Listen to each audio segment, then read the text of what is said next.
Say it anyways.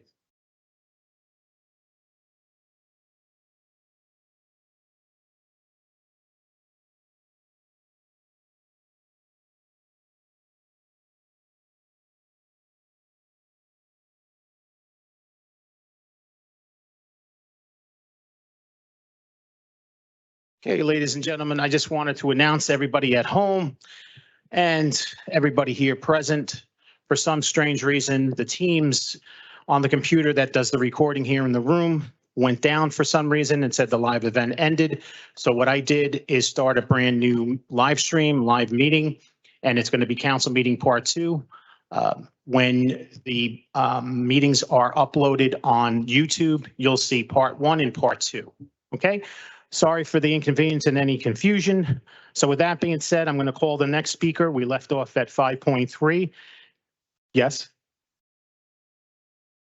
Oh, that's right. I'm sorry. Before I call the next speaker, Councilperson Rivera has an emergency to attend to. So what I'm going to do is, Councilman Gilmore. and Councilman Gilmore? Yes. 5 to keep form. So it's okay. We can get enough, but. Okay. All right, council members. I'll do Councilman Gilmore first and take Councilman Rivera's vote. So on claims and addendums number 1 and number 2, Councilperson Gilmore, Aye. Councilperson Rivera. Claims and addendum? Hold it. No, it's just Councilperson Gilmore and Rivera. They have to leave. Councilperson Rivera on claims and addendum number 1 and number 2. Aye. Okay. On items 10.1 through 10.14, Councilperson Gilmore, Aye. Councilperson Rivera. Aye. On items 10.15 through 10.26, Councilperson Gilmore. I'm going to vote aye, but I just want to say for the record, as it relates to 10.16s with the cap for the dispensaries, I think we're going to have enough time to really have dialogue to make sure that, affected communities or minorities have the opportunity to be able to operate the dispensaries. I know we'll have a chance to vote on it again and amend it when it come back from planning, but I'll vote aye for now. Councilperson Rivera. Aye.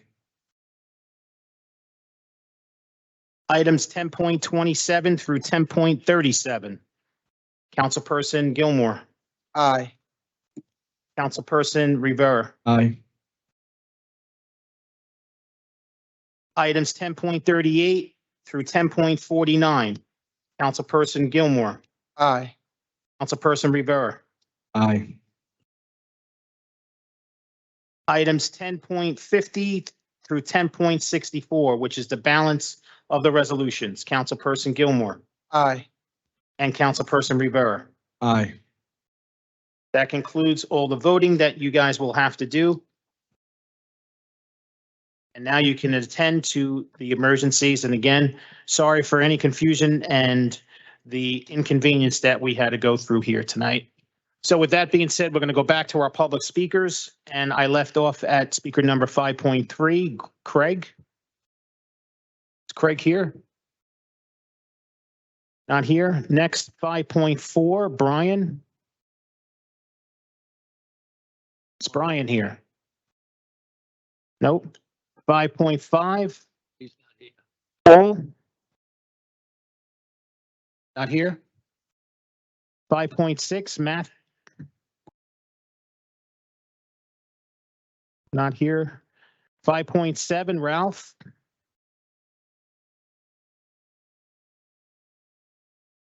Are you Ralph? Okay. Close the doors on the back and the side. Yeah, can we please close the doors and even on the sides as well? Because if there's any I'm sorry, Matt. If there's any conversations being had outside the hallways, it travels in here and then it becomes very hard to hear. Okay, Ralph, you ready? Okay. Good afternoon, Jersey City Council. My name is Ralph Bettencourt, and I am a tenant in Ward F, calling for the passage of the ordinance establishing a tenant's right to counsel. Jersey City is facing an eviction crisis as rents are rising much faster than incomes. Landlords are trying to illegitimately push tenants out. Right to Counsel will create a fair system for low and moderate income tenants. As such, tenants deserve to know their rights and defend themselves. Right to Counsel will be funded by non-residential development fees, which Jersey City should have been collecting for years, but has not been doing so. Developers have poured money into Jersey City into various housing projects, but not enough new units are affordable for residents, and more people are being displaced by the boom in luxury development. These fees are common in New Jersey, and it's only right that we adopt them. The development fees are a core tool given to municipalities by the state to create more affordable housing, and it's time for developers to give back to the city, which has been so generous with them, and help pay to protect its residents from unjust evictions and keep them in their homes. A modest fee increase on profitable corporations would mean much stronger housing protections for tenants who make up 70% of the residents of Jersey City. Developers have not been giving back to the community they do business in. Some of their profits need to be reinvested for the social good of the community that don't reap the benefits of their development, but face the social consequences of it, which include, but are not limited to, increased homelessness, the stress and anxiety of wondering whether you'll have a roof over your head, and also the disruption of family life. I urge Ward F Councilperson Gilmore, who I know is not with us right now, to vote aye on an amended universal ordinance establishing the Office of Right to Counsel and the ordinance authorizing the city to collect development fees. Thank you. Thank you. Thank you. Thank you. Okay, our next speaker, 5.8, Pamela.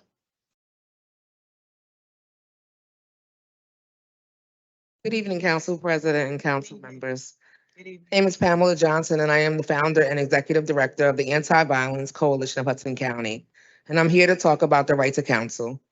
The work that we've done in Hudson County over the past 9 years, which a large amount of that work happening right here in Jersey City, providing life-saving victim services, which would normally focus on prevention, intervention, and healing, has evolved to include housing needs around evictions, unfair treatment of tenants, slum landlords who expect people to live in disgrace, and those families are largely Black and brown who are and have been displaced in some cases by illegal evictions simply because they did not have the finances to hire representation. We are all referred out because our referral sources have reached their capacity.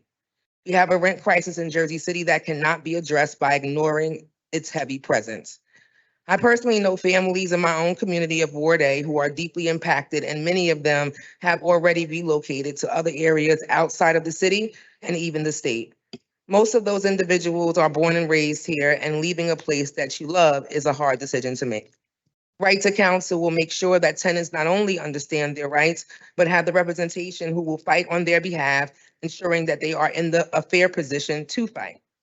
It's about leveling the field and letting the air out of the system that historically doesn't serve all of the people. Thank you. Thank you. Thank you. Our next speaker, 5.9, Carolyn.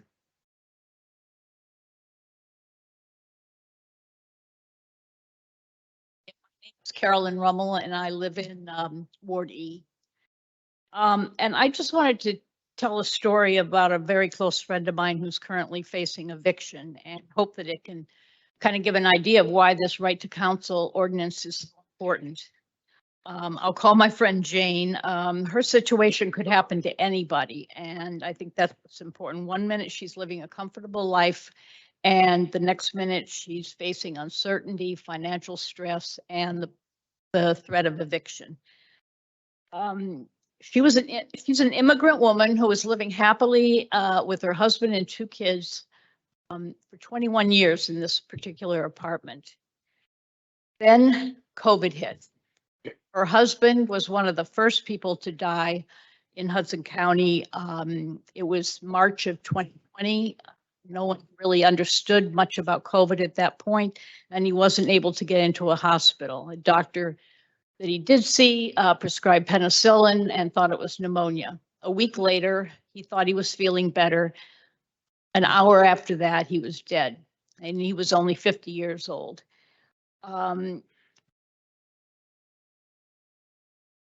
her son, Jane's son, found his father and attempted to do CPR, but wasn't able to revive him. So this death was very sudden and unexpected. No, they lost someone they loved and they felt very alone. And the result is the family lost the primary breadwinner. And the son, because he tried to revive his father, he developed extreme OCD and a fear of germs, and he is no longer able to work. So they lost two sources of income in one fell swoop. A few months later, the IRS told her that her husband owed $50,000 in taxes, that she was liable. She hired a lawyer and was able to negotiate a slightly smaller settlement. But between that and the lawyer's fees, the life insurance was wiped out. The case dragged on for over a year, and even though she's paid the IRS, they haven't signed off on it, so it's still hanging over her head until they do that.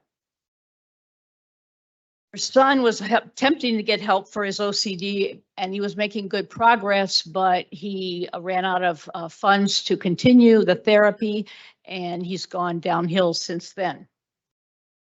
So she's now working 6 days a week, 10 in the morning till 8 at night. She makes a fraction of what her husband was able to bring home, and it's commission based, so she never knows from week to week how much she's going to be able to take home. So after living 21 years in this. Sorry, thank you. So, thanks. Anyway, it could happen to anyone. Our next speaker, 5.10, Nicole.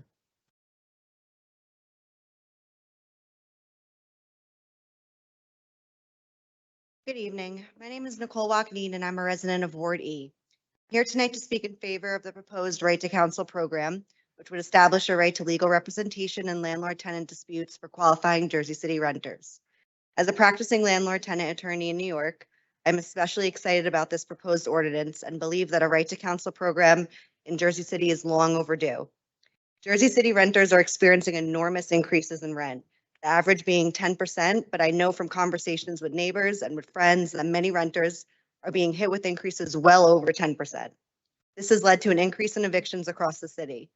Further, these increases have forced many renters to leave Jersey City voluntarily due to an inability to pay. What saddens me the most is that many of these rent hikes may have been illegal unbeknownst to the tenants. In 2018 to 2019, I volunteered with Councilman Solomon's office to participate in a rent control study to see how many landlords in downtown Jersey City were in compliance with the current rent control. I, along with other volunteers, went door to door interviewing tenants whose apartments were subject to rent control, only to learn that the vast majority of these tenants had no idea their apartments were subject to rent control, let alone what rights a rent controlled apartment afforded them. I would have to imagine that at least some tenants in other neighborhoods of Jersey City outside of downtown are equally uninformed about their rights. No individual can enforce their rights if they do not even know what those rights are.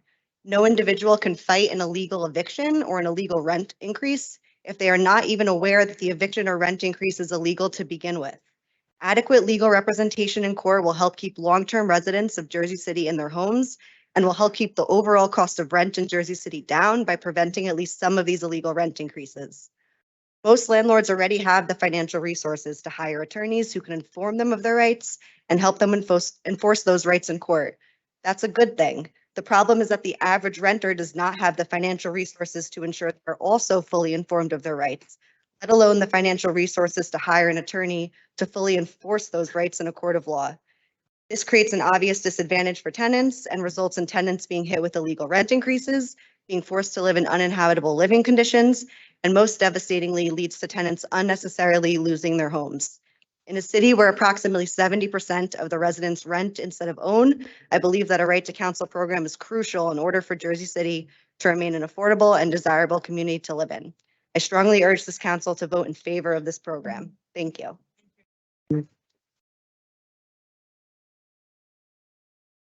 Our next speaker, 5.11, Myron.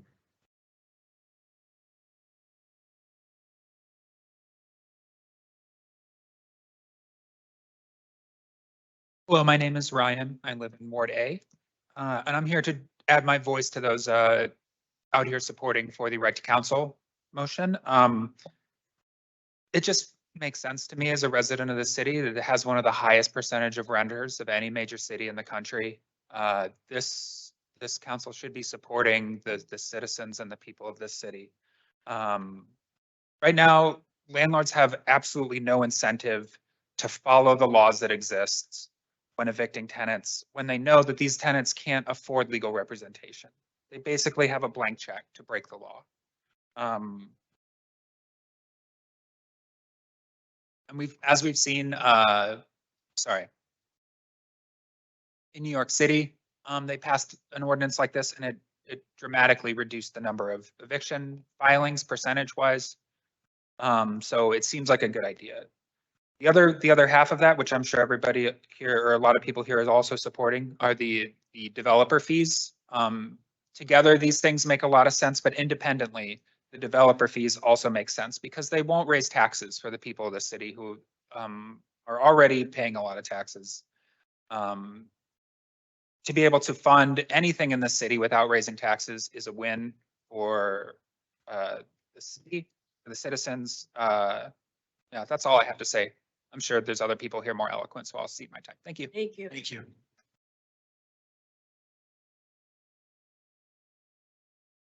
Next speaker, 5.12, Phyllis.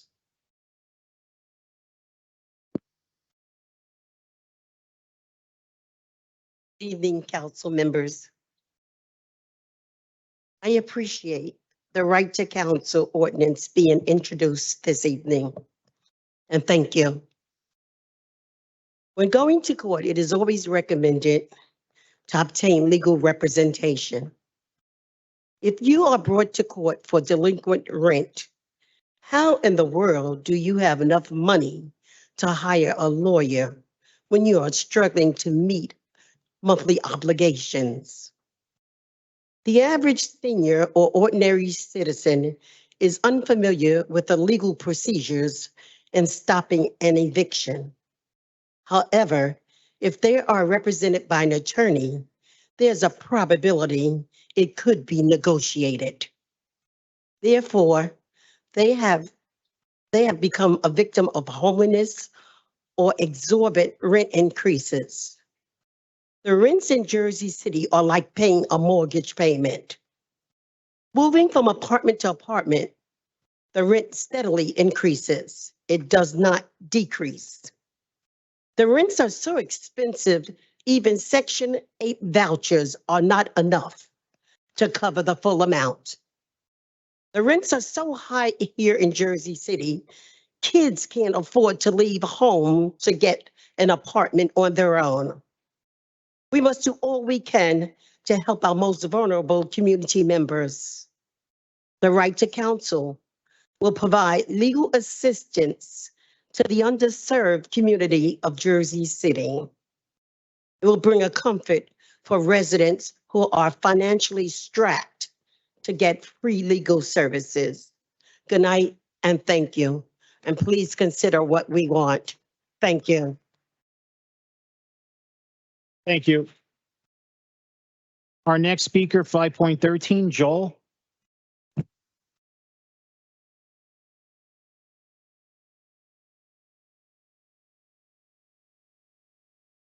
Right.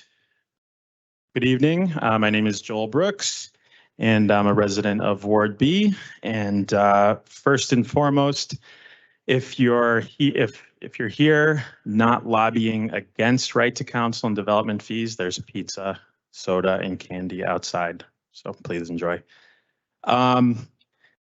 Here in support of ordinances 23-047 and 23-048. Want to say thank you to everyone who canvassed, made a phone call, raised money, talked to your neighbors, did policy and legal research, spoke to the media, put a sign in your window, and most importantly, tenants who are fighting their landlords and will win, like the Portside tenants here tonight. There's a rich history of tenants organizing in Jersey City. We're carrying this on today. I want to say thank you to the council members who committed to development fees and right to counsel early on. those who haven't committed yet, you still can. You can help Jersey City lead the way.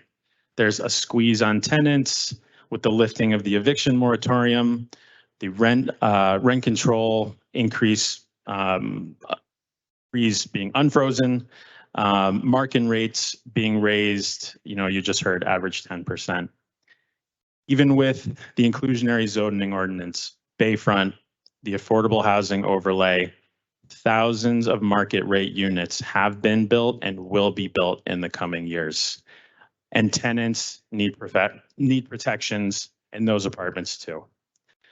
Fair development fees and a tenant's right to counsel are a sign that Jersey City is not going to side with corporate developers and landlords, but that we're going to stand with working class tenants. Lastly, I just want to give a special congratulations. Richard Lafrac retired with a net worth of $3.4 billion. God bless America. But we have a chance to, there's two sides here. Corporate developers and landlords like the Lafrac organization, Equity Development, Iron State, Mac Cali, and working class tenants and families like us here. So I ask you all to stand with us and not them. Thank you.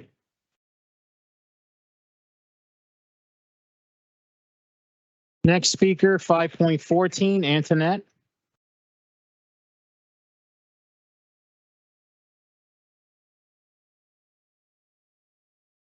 All right. Good evening, members of council. My name is Antoinette Miles, and I am the political director for New Jersey Working Families Party. We are a grassroots political organization that believes in governing power and transformational change for the multiracial working class. We fundamentally believe that our government should work for the many and not the few. I stand before you today to emphasize the critical need for the right to counsel. We stand firmly with Jersey City residents and tenants and activists in their demand for housing justice, with a guarantee to legal representation in all cases of evictions for all tenants.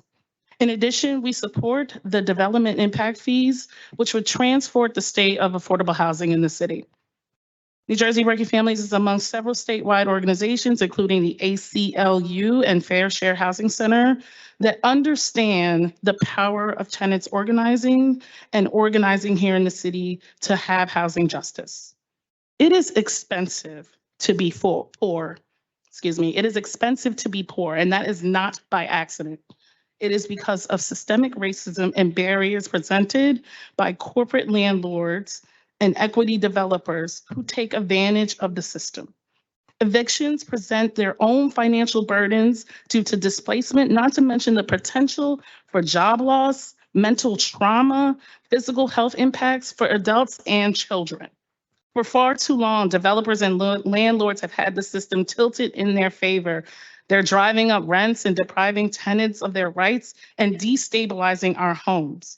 We reject this exploitation of the poor. The right to counsel is essential to ensuring every resident has a fair chance and has due process. And it is not a surprise to see that wealthy right-wing interests like the Koch brothers are doing everything they can to stop this from happening so that their predatory practices can continue. Marginalized communities bear the brunt of this flawed system that denies them justice. Evictions are a racial justice issue as they most impact Black, Hispanic, Latino, and Asian women and their children.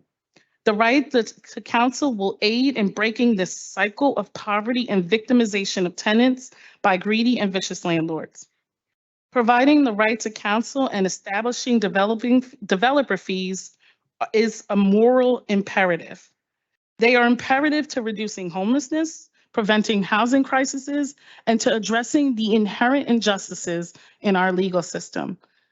So today, I urge you to take a stand and have the moral courage and fortitude to stand with Jersey City residents while making developers pay what they owe. Thank you. Thank you.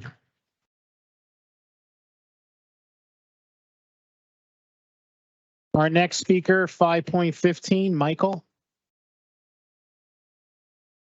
Is Michael here?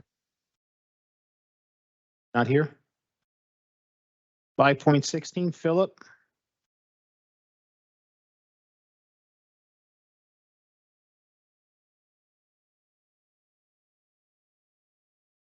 Members of the City Council, and to the clerk.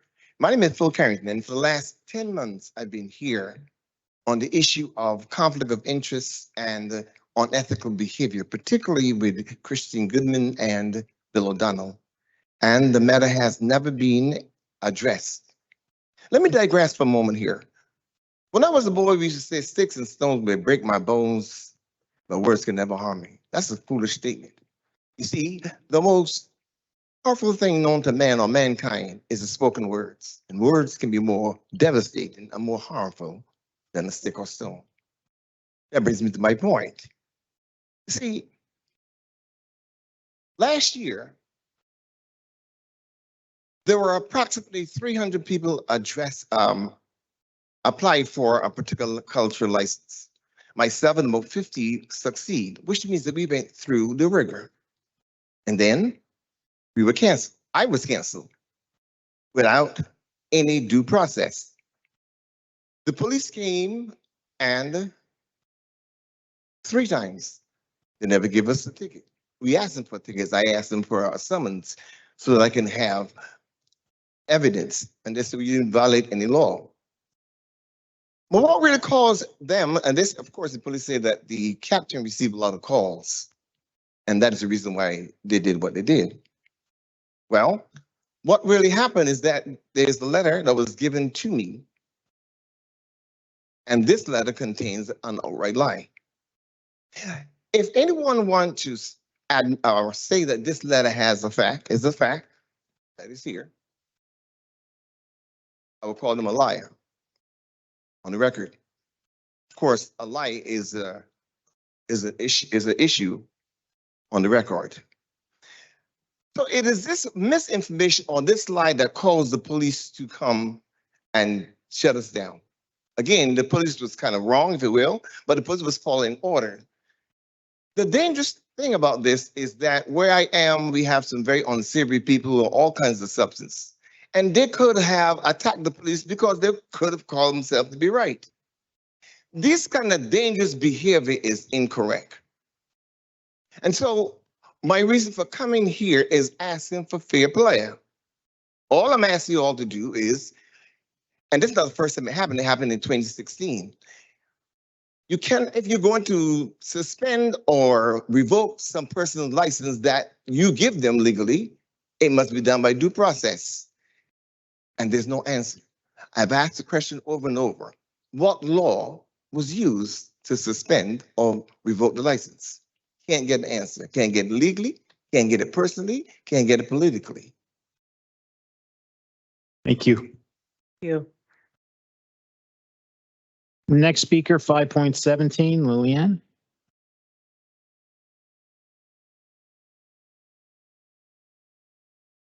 Not here. Okay. Next, 5.18, Rufus. Here. Okay.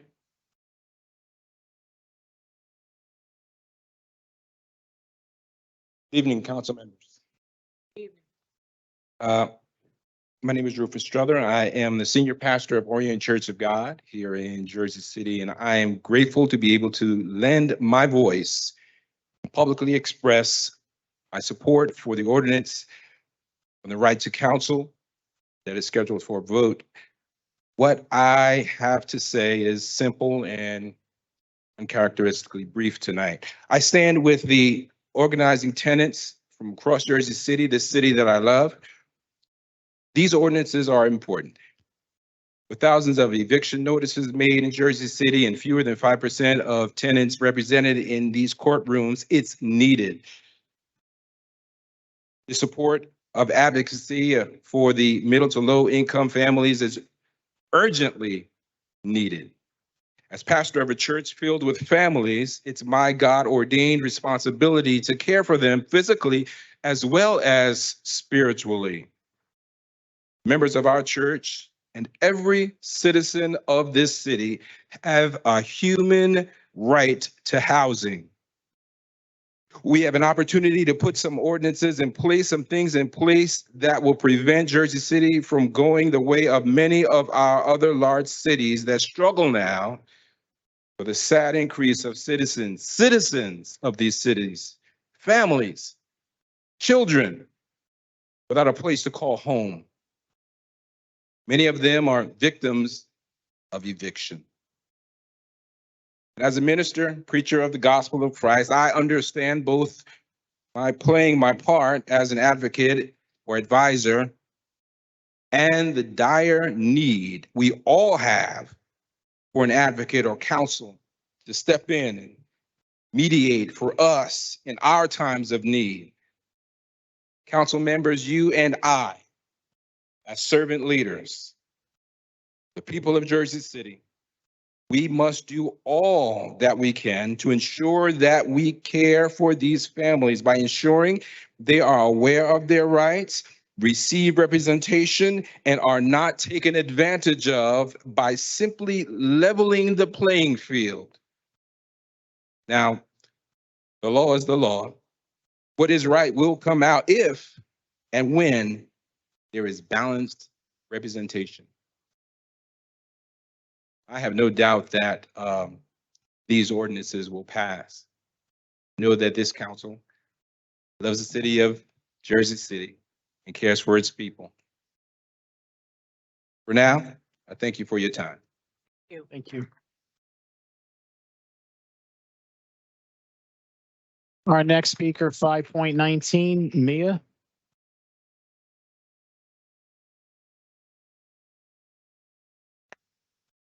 Good evening. It's almost 40 years now that I've been coming to city council meetings off and on. Lately it's been off, but I've been to dozens and dozens of meetings where the city gave away really sweetheart tax abatements to many of these buildings now that are raising their rents double digits. So now we have a city where an entire block can be blighted and moderate income people could live there being replaced by these high-rise luxury rents. It's really quite sad what's happened because the taxes are still high. There's less and less middle income and affordable housing in a city of almost 300,000 people. And now we've been recognized nationwide. I just did a quick Google. And one of the recent articles, this New Jersey city has been named US's most expensive for renters. According to a report by rent.com, Jersey City actually has the highest rent in the United States, with the average monthly rent skyrocketing from $3,308 in 2021 to an eye-watering $5,500 in 2022, a 66.25% increase. For comparison, the average apartment rent in Manhattan in June 2022 was $5,058. There's something seriously wrong with this picture here. We gave away, and the city lost hundreds of millions of dollars in tax revenues, and now we have one of the most expensive cities. And like, as other people have noted, the majority of the residents in Jersey City are tenants in the country. So of course I'm here to say vote yes for both of these ordinances, but I think you're going to have to start looking into changing the rent control laws and expanding them, because we gave a lot of developers, we made them rich, real rich. And in return, all they do is build luxury housing and jack up the rents double digits. So I hope there'll be a consideration not only of these two ordinances, which should be voted yes, but you're going to have to start taking a look at rent control in general in the city, because To be noted as the most expensive tenant city in the country is absurd. Thank you. Thank you, Mia.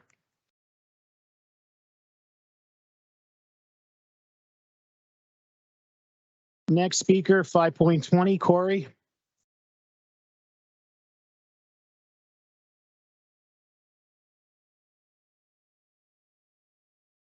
Good evening, City Council. I'm here tonight to read two statements. My name is Corey Garriga. The first statement I will make is on behalf of the Latino Action Network.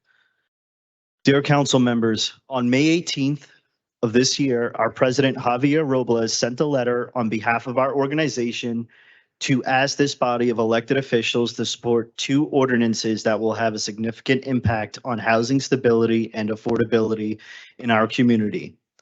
Those ordinances in question are commonly known as right to counsel and development fees. Without ordinances like right to counsel, communities of color are disproportionately impacted by evictions and often lack the resources that they need to defend themselves. 3/4 of Jersey City residents are renters. 70% of these renters face economic hardships, and financial stress adds to those stresses of mental and emotional health. These are residents with families, residents with jobs, residents with disabilities, residents who want to live in a place that they could comfortably afford, and most importantly, residents who may not have the resources to defend themselves in a situation like eviction. As one of America's most diverse cities, we have an obligation to set the standards for everywhere else.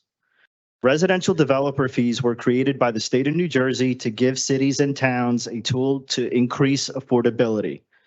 Residential development fees will provide millions to keep Jersey City affordable. These fees will generate tens of millions of dollars for affordable housing initiatives, from emergency rental assistance to building repair programs and creating new affordable housing. I urge each of you, I urge each of you to consider passing right to counsel and development fees. With your support, we can ensure that all residents have the opportunity to live in a safe, healthy, and affordable housing. And my next statement is sent to me by Commissioner Bill O'Day, who asked me to speak on his behalf tonight. On the issue of right to counsel, I strongly urge the City Council to support the two ordinances. Tenants in Jersey City that are facing eviction or will face eviction in the future desperately need the legal representation, as we have seen since the county allocated $1 million to start the RTC program in March. There is also a desperate need for a funding source to help tenants that are not eligible for the TRA program run by the county. The ordinances will provide a permanent funding source for both staff and rental assistant. Enact these ordinances now. Thank you.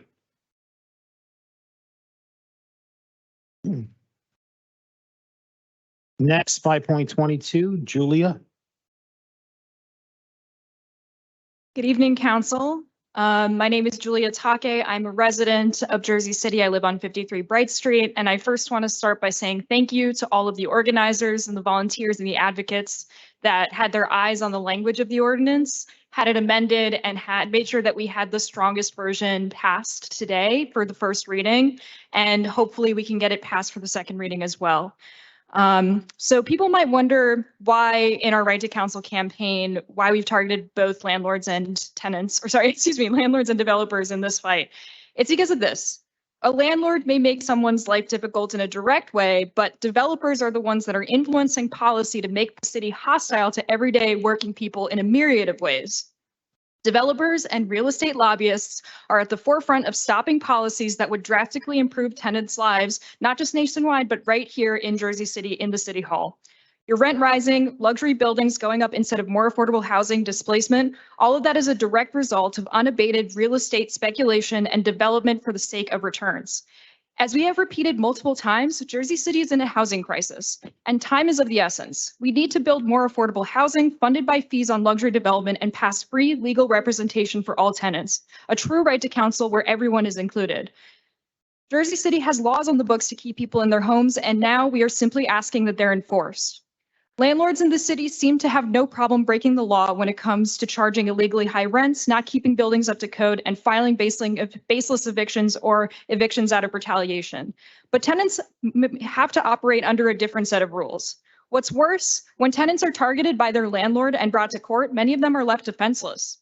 As housing justice organizers in Connecticut have pointed out, eviction and landlord harassment force tenants to deal with carceral systems, from being forced out by police to being criminalized if they become homeless.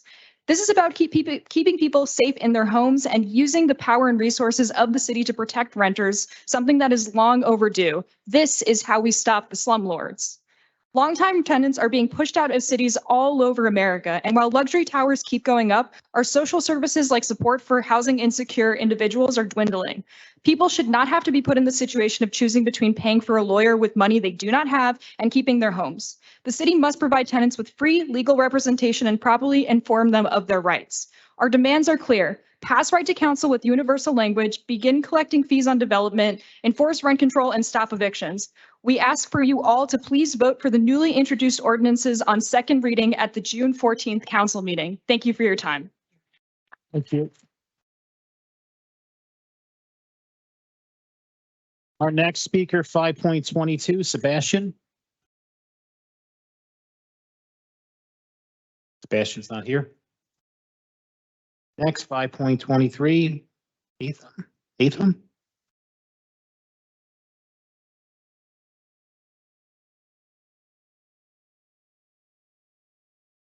Good evening, City Council. Hatha Milgali. Good evening, City Council and the people of Jersey City. My name is Hatha Milgali. I've been a lifelong resident here. I'm here to comment on Resolution 10.16, Ordinance 23-387, specifically the portion limiting the hours on consumption lounges to 11 p.m. as opposed to the original proposed 2 a.m. closing time. I've been working on retrieving my Class 5 retail license like many applicants for the last 2 years, and it's been quite a journey. I've spent over $250,000 and I haven't even opened yet. I'm slated to spend over $500,000 on a space in McGinley Square that I don't even own and that hasn't changed since the 1970s, including a new door entrance that will lead into the consumption lounge since only retail would be closed 11 p.m., or we thought. $170,000 on a brand new HVAC system that will mitigate odor and pump fresh air to every handful of minutes.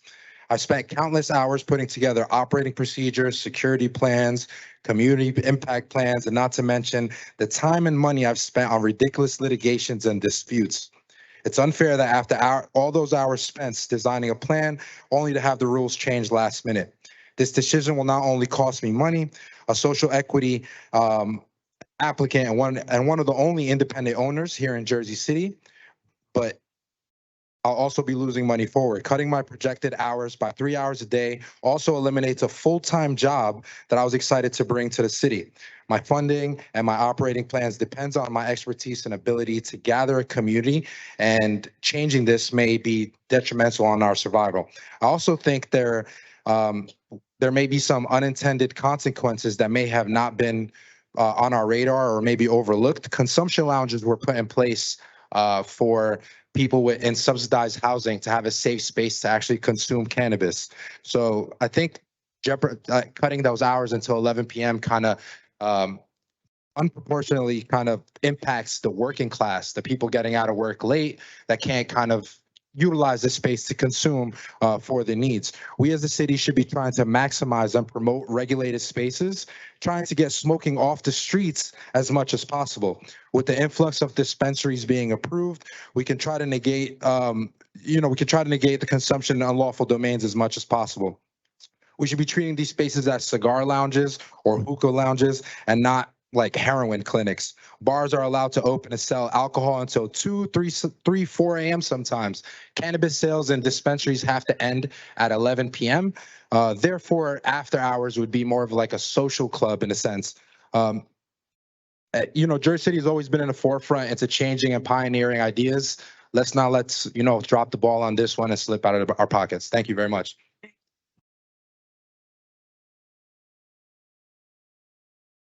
Okay, our next speaker, 5.24, Brittany. Brittany's not here. 5.25, Matthew.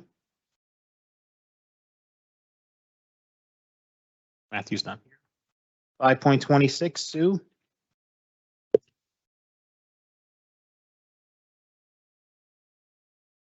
Hi, good evening. My name is Suzanne Byrne, and I'm the Executive Director of the York Street Project here in Jersey City, and I'm also a board member of the Housing and Community Development Network of New Jersey. I'm here tonight to speak on behalf of both organizations in support of the two main ordinances, I should say, being discussed here tonight. I'm not going to use my whole time, but I just want to say a few things. As someone who has spent the last 25 years working in Jersey City with families who are homeless and experiencing poverty, I promise you that eviction is both a result of poverty and a cause of poverty. As a community, we should do everything we can to prevent families and individuals from going through this. Once a low-income family is caught in the spiral of eviction, it is almost impossible to get out. Eviction creates a loss of property. People usually leave without the majority of their belongings. Poor health outcomes, both physical and mental. It causes decline in positive economic outcomes. It's a hit to your credit and tenant screening report. It creates a heightened risk of abuse and domestic violence. It creates job loss and prolonged housing insecurity. Children suffer some of the worst outcomes from eviction. It can take years for a family who has become homeless as a result of an eviction to stabilize. Creating a system that can prevent this eviction while also developing a system where landlords are made whole is not only the moral and the right thing to do, but it creates a long-term community benefit by supporting the citizens during their greatest time of need. I really ask you to consider passing both of these ordinances. I know how these systems work in Jersey City, and developing a rental assistance, an emergency rental assistance program that can prevent homelessness is one of the greatest things you could do for this community. I promise you that.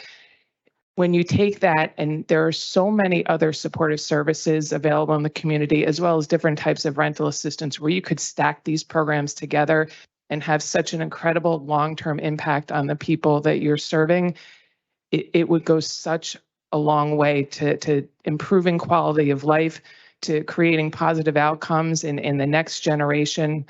So I ask you, please pass both of these ordinances. Thank you. Thank you. Our next speaker, 5.27, Renetta. Good evening. I want to recap why we've been showing up here every meeting since November 2022. And although you see just a few of us, we're a group of over 500 actively engaged in fighting for our rights and researching to expose corruption. As you have probably noticed, we have good connections with the media, and for someone with higher political ambitions like Mayor Phillip, just an advice. Don't underestimate our commitment to making sure the existing rental control laws is upheld. The city determination put forward last September was not based on law. It resulted from a collusion between Jersey City and Equity Residential after both had admitted in writing that both Portside Towers were subject to rent control. So what made the city change its mind? That was up for you, council members, to investigate. That was your job. The city is supposed to be enforcing its ordinance, but it hasn't. So how embarrassing will be when Jersey City end up having to follow the law by determination of the New Jersey Supreme Court? Because there is a precedent, so it's just a matter of time, and we're not giving up. Now, for you, members of this council, even though you're not in charge of rent control enforcement, you have an obligation with your constituents of investigating why Richardson and Mayor Phillip are willing to break Jersey City law to favor developers and landlords. Writing new ordinances to create loopholes for ordinance 260 is not in the interest of the people who voted for you. You want to stop evictions? Just follow the existing law. That will solve half of the problem. Thank you.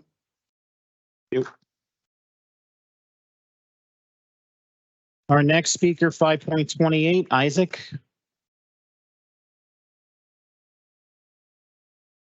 Good evening, council. My name is Isaac Jimenez. I'm a resident of Ward A. Thank you for passing a strong right to counsel into introduction. I think we can hear the sniffles and coughs in the room, and I'm going to remask in a second, but we're all feeling a little under the weather. There's a bug going around because people work like systems. There's a system of health, there's a system of housing, and I think we can all feel in Jersey City the system of health and the system of housing. And we can feel on this side some despair. We can feel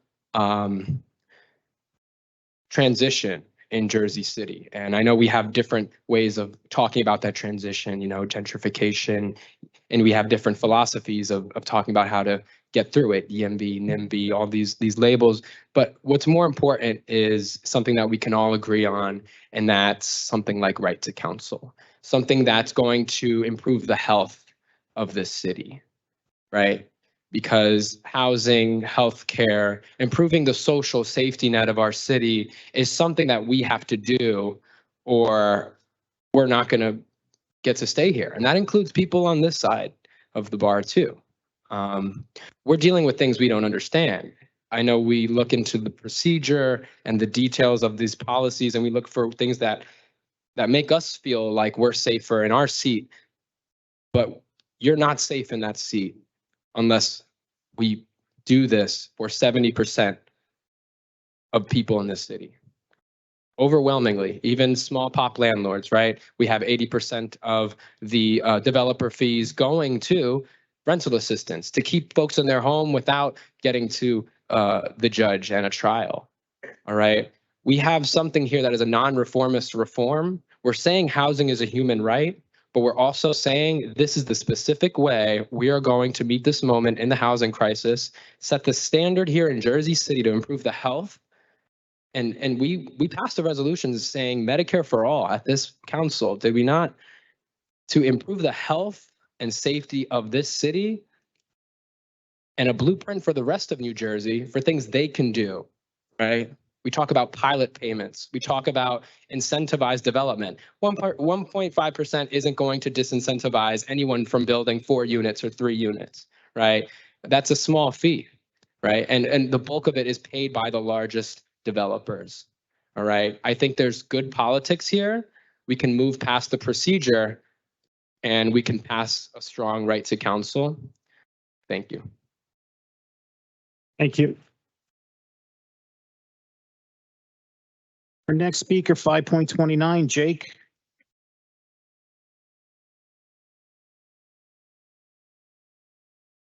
Good evening. My name is Jake Efros. I'm a union organizer, as I've mentioned before. And also I've mentioned before, I'm a part of the Right to Counsel campaign here in Jersey City. I'm really excited that our city council is one step closer to passing some of the most expansive legal protections for tenants in our entire country. And residents of this city obviously deserve no less. Earlier this week, as corporate developers celebrated one another's exorbitant profits at the Jersey City Real Estate Summit, a group of tenants, student organizers, and union activists all came together, and we marched through Grove Street to City Hall here and down the pedestrian plaza for Right to Counsel. We deemed it necessary to contrast the self-aggrandizing developer party that was going on at Newport with some presence on the ground and in the streets. So while billionaire Richard Lafrac was being gifted this Lifetime Achievement Award for, well, all his fabulous contributions to displacing Jersey City residents, exploiting low-paid construction workers, and sending our cost of living through the roof, we, as our campaign, were doing what we do, talking to the people. And just during that short march on Monday, I passed out information and met a lot more residents who are struggling here. One young woman living on the west side was just hit with something like a 40% rent increase, and she's scared to ask whether it's illegal because she's worried that her landlord would just throw her out if she inquired. Then a dad with his young daughter was talking to me and said his family and actually all the neighbors in his building are moving out of their Hamilton Park apartment since they all got this impossible rent hike themselves. I was admiring his cool Jersey City hat that he actually designed himself as he started to tell me that his family was just getting priced out of Jersey City altogether and they were leaving the entire city. Now, the block I've lived on for the past 2 years has effectively been a construction site those entire 2 years. And meanwhile, I'm waiting for the construction company to see whether they did the lead test in the water pipes in my building that they said they were going to do. And meanwhile, my rent is going up next week. So tenants and all working people of this city must build power together, and right to counsel, it's a big step for that.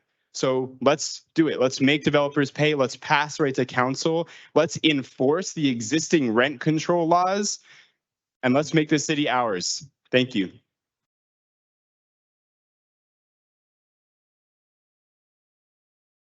Okay, before I call our next speaker going in order, I see that we have Commissioner Romano here, and we would like to extend an elected official courtesy to let him speak for 3 minutes.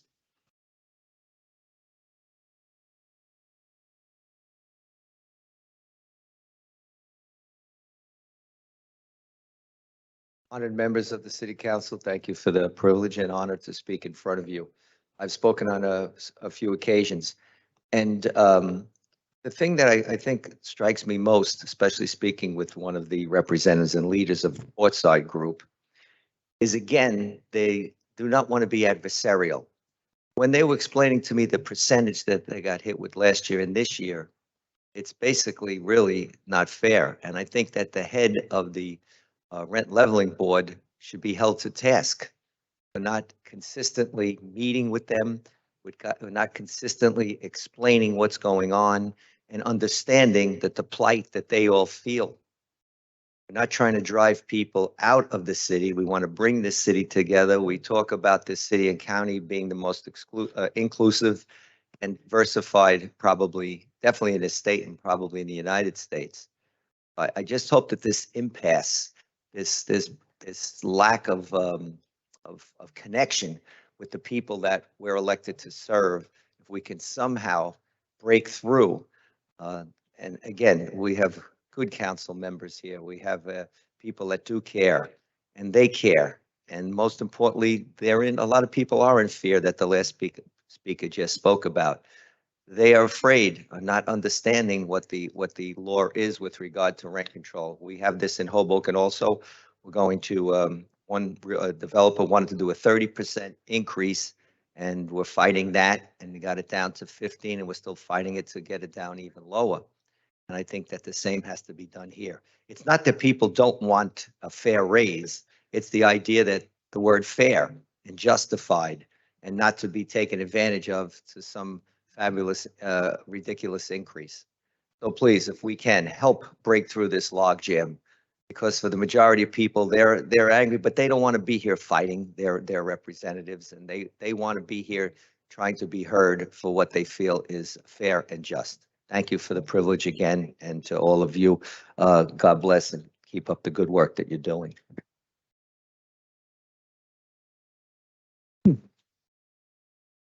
Okay, going back in order, 5.30, James. Good evening, Council. My name is James Guzzo. I live in Ward D. My wife and I have had the privilege of living in Jersey City for nearly a decade, first as renters in downtown Jersey City and now as homeowners in the Heights. We were fortunate to avoid conflict with our landlord during our time as tenants, and even more fortunate to have achieved the dream of owning our own home. Although I am perhaps not the target demographic for Right to Counsel, I strongly support these ordinances because I care about my neighbors and wish for every Jersey City resident to have the opportunity to flourish here just as I have. I believe that housing is intrinsically a human right, even though our current society does not recognize it as such. Even so, we have an opportunity to strengthen protections for tenants here in Jersey City by passing Right to Counsel and the accompanying funding ordinance. It would be nothing short of a moral failing of this council if it does not seize that opportunity and instead chooses to further enrich wealthy corporate landlords and developers. In an April 2020 study, Rutgers University stated unequivocally that housing is strongly linked to our health and well-being. People with stable residences tend to have better physical and mental health, are more likely to have health insurance coverage, and are economically better off than those experiencing instability in their housing situations. Furthermore, neighborhood safety concerns are also heightened among residents in unstable housing. Many more report that they do not have a place nearby to safely walk or engage in other outdoor activities, or say that their neighborhoods are unsafe at night compared to housing stable respondents, of whom far fewer report these neighborhood problems. Over 720,000 New Jersey adults do not have a steady place to live or worry about losing their home. These are our friends and neighbors. We have a responsibility to protect them. And this is not just about evictions. More than half of those experiencing housing instability report health-related housing quality problems such as pests, mold, and non-working utilities, far more than those in stable housing situations. People in southern and northeastern New Jersey, right here in Jersey City, experience the most housing instability, and it disproportionately affects vulnerable populations, including racial and ethnic minorities, low socioeconomic status households, those in worse health, and the uninsured. Eviction diversion programs, of which Right to Counsel is an essential component, have been proven to yield impressive results all over the country, like our neighbors in New York City and Philadelphia, but also in Florida, Michigan, California, even Texas. And I firmly believe that we can do better than Florida and Texas. In California, 56% of tenants facing eviction who leveraged their local program received full legal representation, and 44% received more limited legal assistance, such as brief advice or help with preparing forms. I know my time's running short, so I'll just say, please pass these resolutions and vote yes on Right to Counsel. Thank you.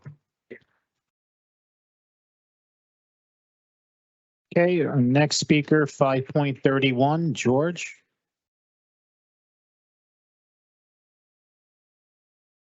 Hi, everybody. My name is Jorge Maldonado. I'm a resident of Ward D. I grew up facing a lot of housing precarity. I moved from one place to another growing up. This led to a lot of instability and challenges for my family and I. The reason why? Because my parents were working class immigrants from Ecuador who did not have the resources to challenge our landlords when they found ways to raise the rent illegally or failed to maintain essential utilities like heat or water. Passing Right to Counsel is one powerful way to ensure that circumstances like mine do not happen. When we say slogans like housing is a human right, we are invoking a principle and a history here in Jersey City, that everybody in this country is entitled to a home and a right to protect the right to stay in that home. And when that principle is attacked, it leads to situations like mine, and it leads to injustice. Embedded in the history of the cities are waves of working class families standing up against greedy developers and uniting to resist attacks on rent control and fighting for more affordable housing. These fights have also been met by serious pushback. Real estate developers and big corporations have an interest in thwarting our efforts to shift the balance of power. They profit from being able to raise the cost of living that pushes away families that have been here for a long time and benefits wealthier newcomers. That is why they always tap into their limitless war chest, doing everything possible to stop us, propping up their people in government, spreading propaganda, and legally challenging any and all legislation that can limit their power and impose the smallest cost, right? It is always about power. Who controls the priorities of this city? The city council has in front of them a chance to decide who this city is for. In front of us are incredible opportunities. Let's welcome investment into the city. Let's be excited to make Jersey City the destination for many to live, visit, and enjoy. We are already a diverse, vibrant city that is empowered by the families within it. But let's not cave to the interests of those that are looking to benefit a narrower selection of people at the cost of many. RTC is just one way that we can show we are ready to make this a city that has the backs of working class families. That at a minimum, we are going to provide basic universal protections to all residents when it comes to housing. That this is just a stepping stone to providing more essential services like funding our public schools, investing in public works and improved infrastructure, job protections and promoting good union jobs. Can we show that this is a city that values civic participation like what we're doing here? And we're organizing is respected like the organizers here in RTC have shown.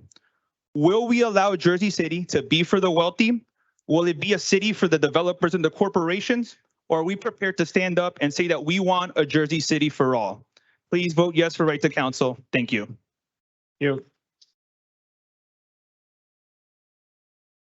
Our next speaker, 5.32, Cameron. Hello, my name is Cameron. I live in Ward C.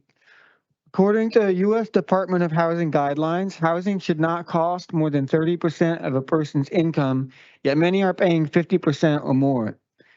In Jersey City, where HUD has calculated median rent at $1,995 per month for a one-bedroom apartment or $2,288 per month for a two-bedroom apartment, a single person working a full-time job needs to earn at least $38.37 per hour to afford their one-bedroom apartment.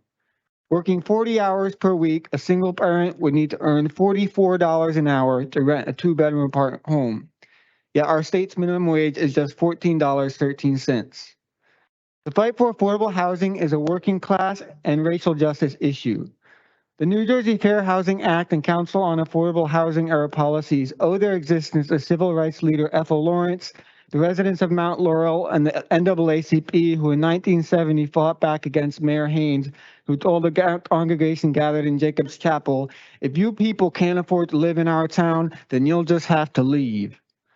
Funding affordable housing and RTC with fees on developers is important because tax abatements for developers push the tax burden onto homeowners, and we need to get that money back. The affordable housing and RTC ordinances go together. While RTC will not directly create affordable housing, it will give tenants the enforcement power to help preserve the affordable housing that still exists. Tenants renting a new apartment in the U.S. on average get slammed with a 12.2% rent increase compared with a 3.5% increase nationally for tenants who can renew their lease. Landlords of non-rent controlled buildings can avoid New Jersey's law against unconscionable rent increases by using legal or illegal means to push current tenants out and bring in new tenants with deeper pockets. Tenants with lawyers, on the other hand, can fight unfair evictions and truly unconscionable rent increases, which needs to be defined by law. Big landlords of rent-controlled buildings can also obtain bogus hardship or capital improvement increases more easily when tenants don't have a lawyer. When higher income tenants are driven from their apartments, it helps create demand for more higher cost rental housing. Meanwhile, their previous unit can become more expensive. When low and moderate income tenants lose their homes, it can result in previously affordable apartments becoming no longer affordable. Rising rents drive evictions, and evictions drive rising rents. Evictions are also a leading cause of homelessness. Providing all tenants with the legal resources to stay in their homes will help keep our affordable units affordable and help fight real estate efforts to push up the overall cost of rent across the city. Affordable housing is a working class and racial justice issue, and so is RTC, because that helps ensure those who don't have documentation to prove their income can't be targeted by landlords. RTC is effective. Thank you. Thank you. Our next speaker, 5.33, Jaden. Not here. Okay, 5.34, Rochelle. Not here. Thank you. 5.35, Sophia. Good evening, everyone. My name is Sophia Cutler. I live in the Heights, and I want to speak on behalf of the right to counsel in its fullest form. I've been so moved tonight by all the stories that we've heard by residents really tragic stories, families being displaced, nurses and teachers no longer being able to afford Jersey City, people, records being permanently tarnished in terms of being able to find housing after being evicted. But beyond the moral argument, I think it's also really the politically expedient thing to do, since this is a really widely and deeply felt issue among people in Jersey City. And it's not just renters who feel the housing crisis, who feel the displacement, but it's homeowners too. It's felt across the working class in Jersey City. When I was working on the Joel Brooks campaign, I'd speak to voters over and over again. And again, renters and homeowners who felt like their city government cares more about developers than working families, where corporate landlords get tax abatements, yet their schools don't have air conditioning.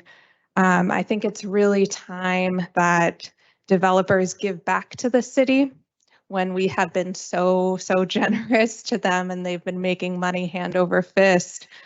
And right now, Jersey City is making history, right? It's making history as the most expensive city in the United States. And we really have a moment, and you all have a moment to make history by passing one of the strongest right to counsel laws in the country. So thank you.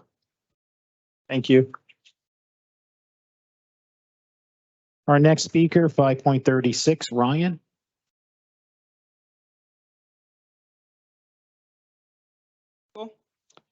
Once again, my name's Ryan Spain, and I haven't been at the past couple meetings, but I'm glad I made it to this one. I think that the next couple weeks will be very interesting. As we all know, right to counsel is getting ready to get voted on, and then next week, the Portside tenants will finally have their hearing before the rent leveling board. Overall, I think this is somewhat of a test for Jersey City.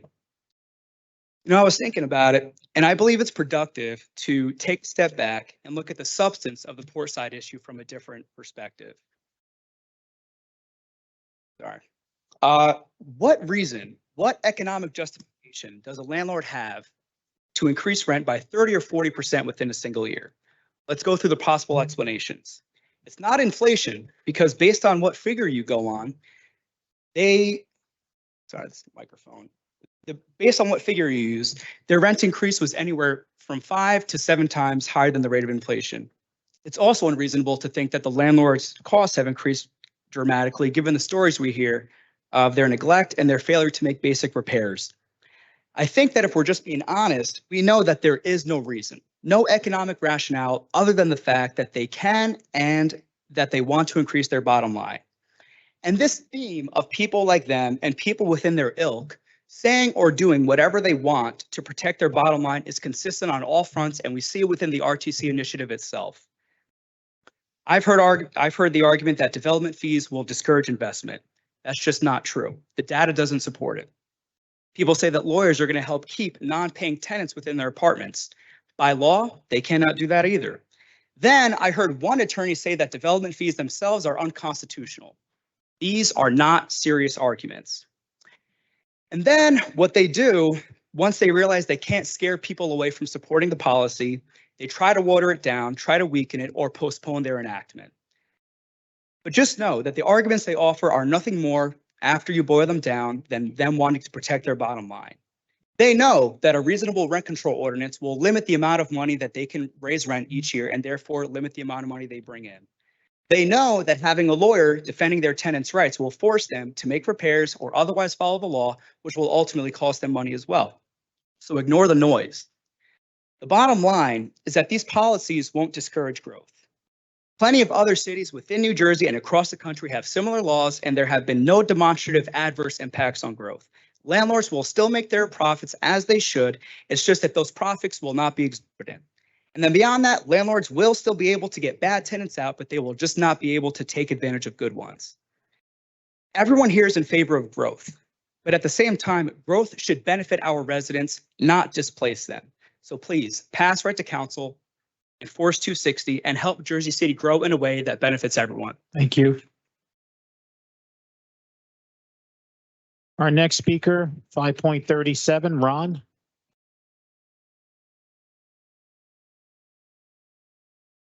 Good evening, everyone.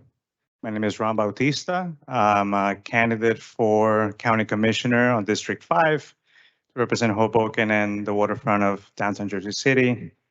That's not my first time speaking here for the tenants of Jersey City, for right to counsel, for housing as a human right.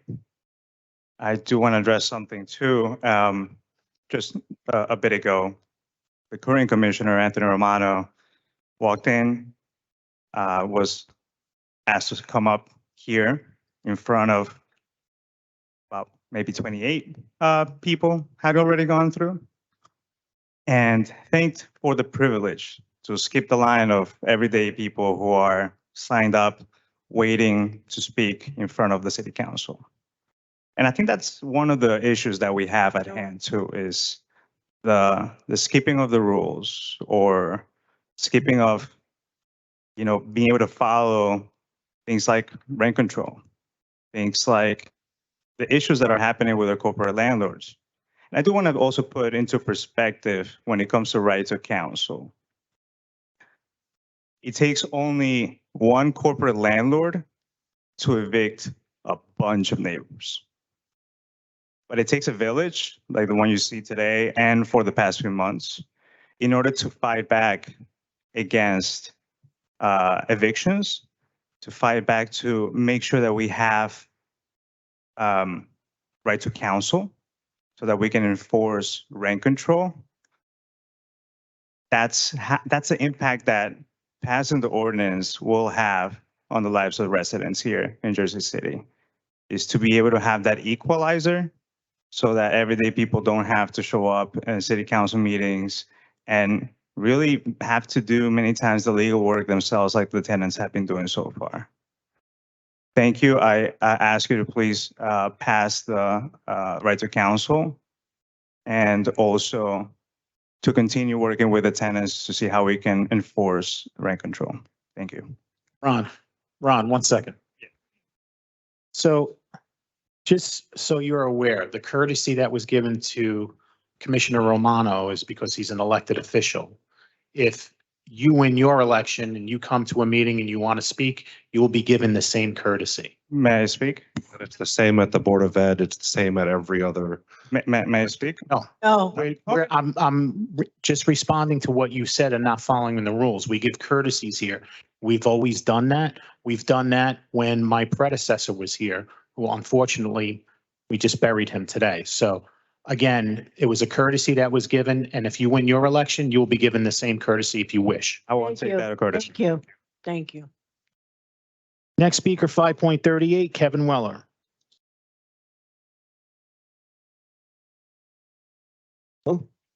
As we gather for what may be the last city council meeting before the tenant support side towers have their long-awaited hearings before the rent leveling board, I would like to take this opportunity to reflect on our journey thus far and discuss our plans moving forward. Since November 2022, we have been attending every city council meeting in an effort to fix a broken system that has left many tenants vulnerable to the non-enforcement of rent control. Our initial optimism was fueled by productive meetings with some of you, but as time went on, it became increasingly clear that despite your genuine attempts to help us, this administration was not interested in allowing this issue to be addressed. This realization has led to an uncomfortable dynamic between us all. Conversations about how to solve these issues have been replaced with discussions about whether being nicer would result in better enforcement of the laws. It seems as though some of you are even hoping that we find a way to force the administration's hand through legal means so that you can help in the ways you actually would like to. Despite any distaste for the situation or how it has forced us into roles that may be uncomfortable as we stand before you, our goal remains unchanged, ensuring that the rent control laws are followed and enforced. We've been told that the reason for unequal treatment under these laws is that smaller landlords are easier targets for enforcement than larger ones like Equity Residential. However, allowing such disparities in enforcement violates both the U.S. Constitution and New Jersey statute, facts which we have brought to your attention. After our hearing, we will continue to shed light on buildings where landlords are acting as if they have access to an exemption, but under the law they do not. To this end, I'm pleased to announce the creation of the Office of Tenant-Landlord Relations.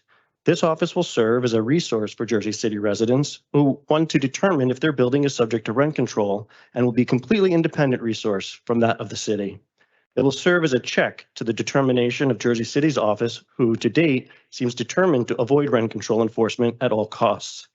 We encourage anyone with questions or concerns to contact both the Jersey City Office of Landlord-Tenant Relations, headed by Director Sharon Richardson, and the newly established Office of Tenant-Landlord Relations, writing rentcontroljc@gmail.com.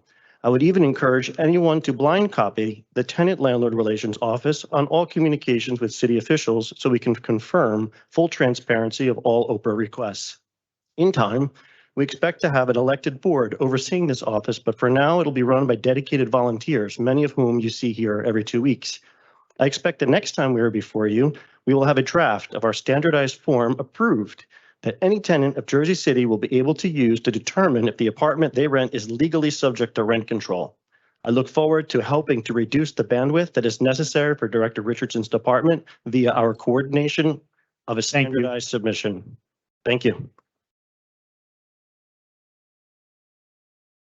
Our next speaker, 5.39, Suzanne.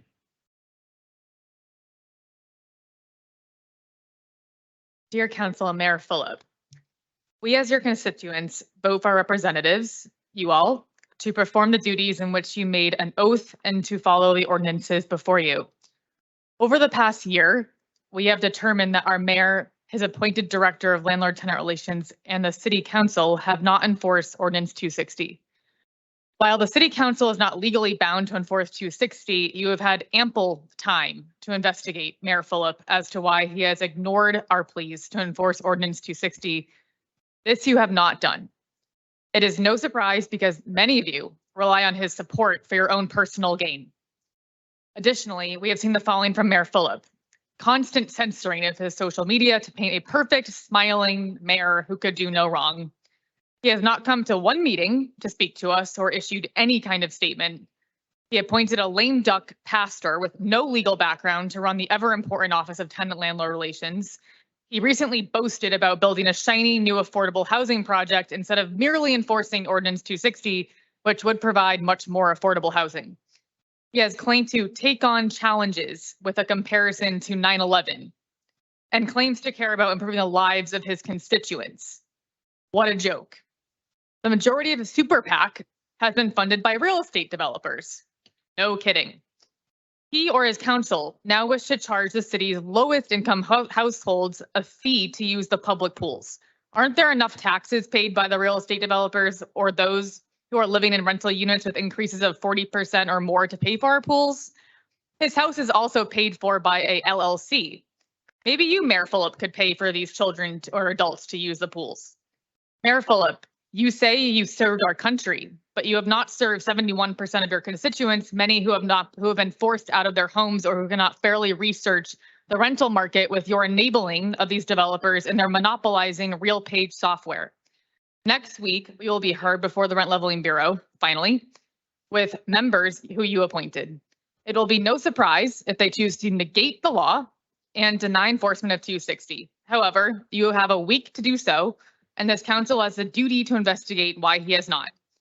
Wouldn't it be better for you, for your gubernatorial candidacy, to be on the record for doing the right thing? Or would you rather a Supreme Court judge rip up your defense and rule in our favor? And we can add this to the list of things that I just read. 1 week remains for you all to stop being the problem and be the solution. Enforce 260. Lastly, I would like to call everyone here to please vote in column A, June 6th, for those who, if you want someone to represent your renters' rights.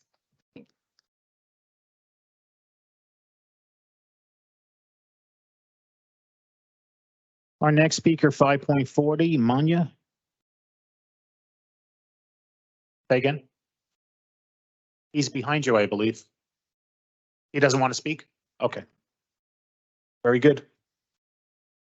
5.41, Tom.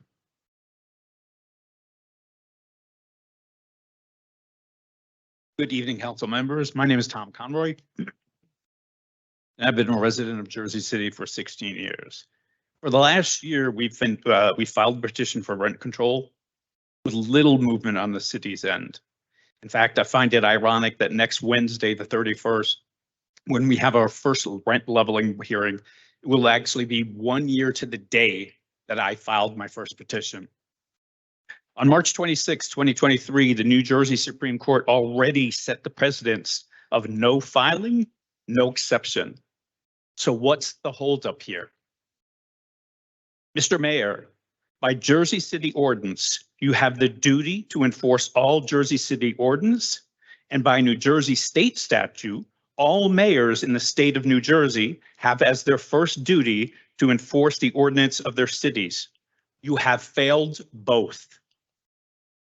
Director Richardson, as the rent leveling administrator, you are responsible for control enforcement.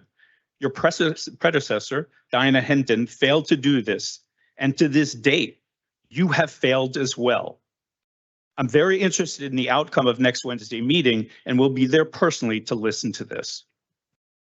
Council members, you have failed to hold the mayor or the administrator responsible for doing their jobs. Why? Your responsibility is to represent the people that voted for you, not the big corporate votes, not the big corporate developers.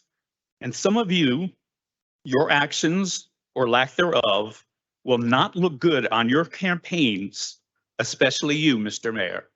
Thank you.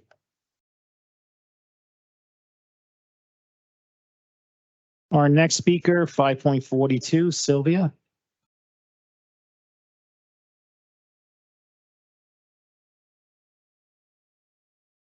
Good evening.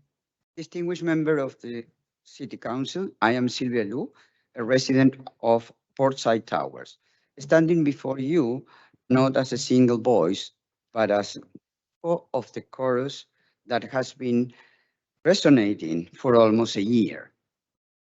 You were elected to represent us, people. And it is in this role that we beg you to act. For months, we have clearly raised our concern.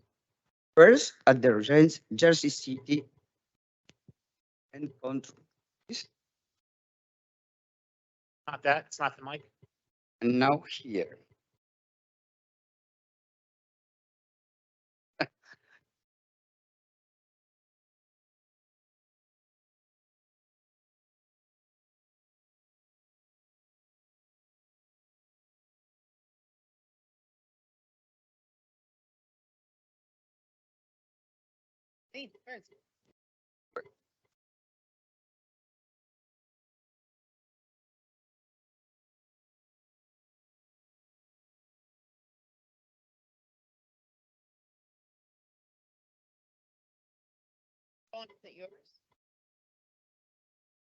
All right, Robert, we hear you. We hear you.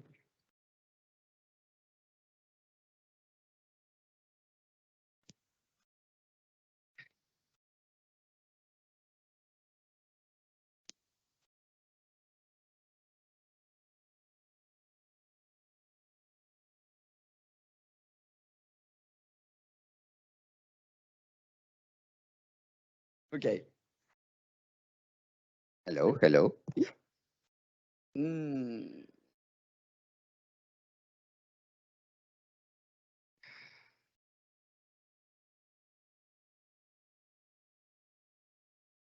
Before I start your time, Robert, we definitely hear you. We hear you and we love you. I will continue. Go Our ahead. message has been clear and consistent. We are asking for the enforcement of the law, specifically Ordinance 260.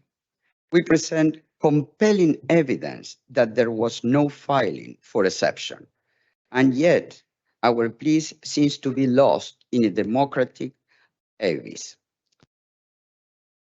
What else must we do to make our case?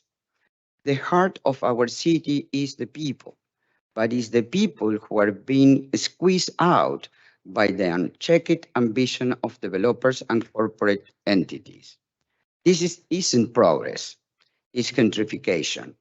The city we love is transforming before our eyes, and not necessarily for the best.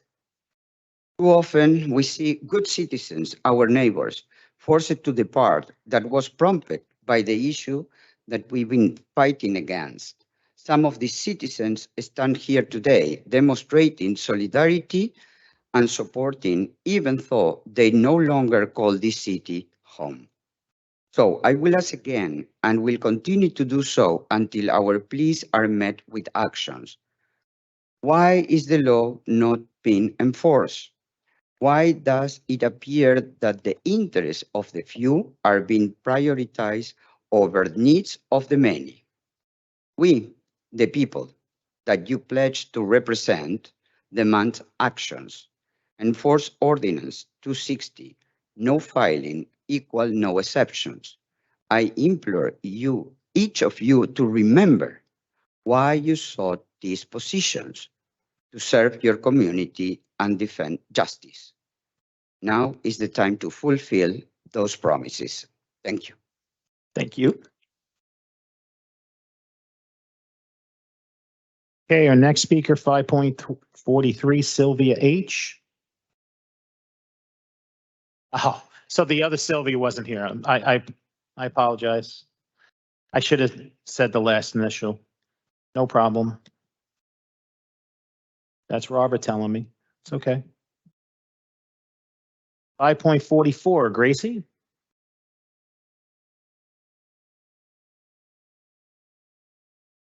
Hello, good evening, council members. I'm Gracie Jolly. I'm just going to read a letter that's been written by the mayor of the city of Hoboken to Lincoln Property Company. Dear Mr. Osborne, as mayor of the city of Hoboken, I write to you regarding serious concerns I have regarding 2 rental buildings owned and or managed by your company, Lincoln Property Company. It has been brought to my attention that your company has imposed unconscionable rental increases on residents of the 2 buildings. Councilman Cohen shared with me the example of a resident who has lived in this building for 3 years, detailing a 29% rent increase after his first year living in the building and another 20.95 increase that was recently proposed this year.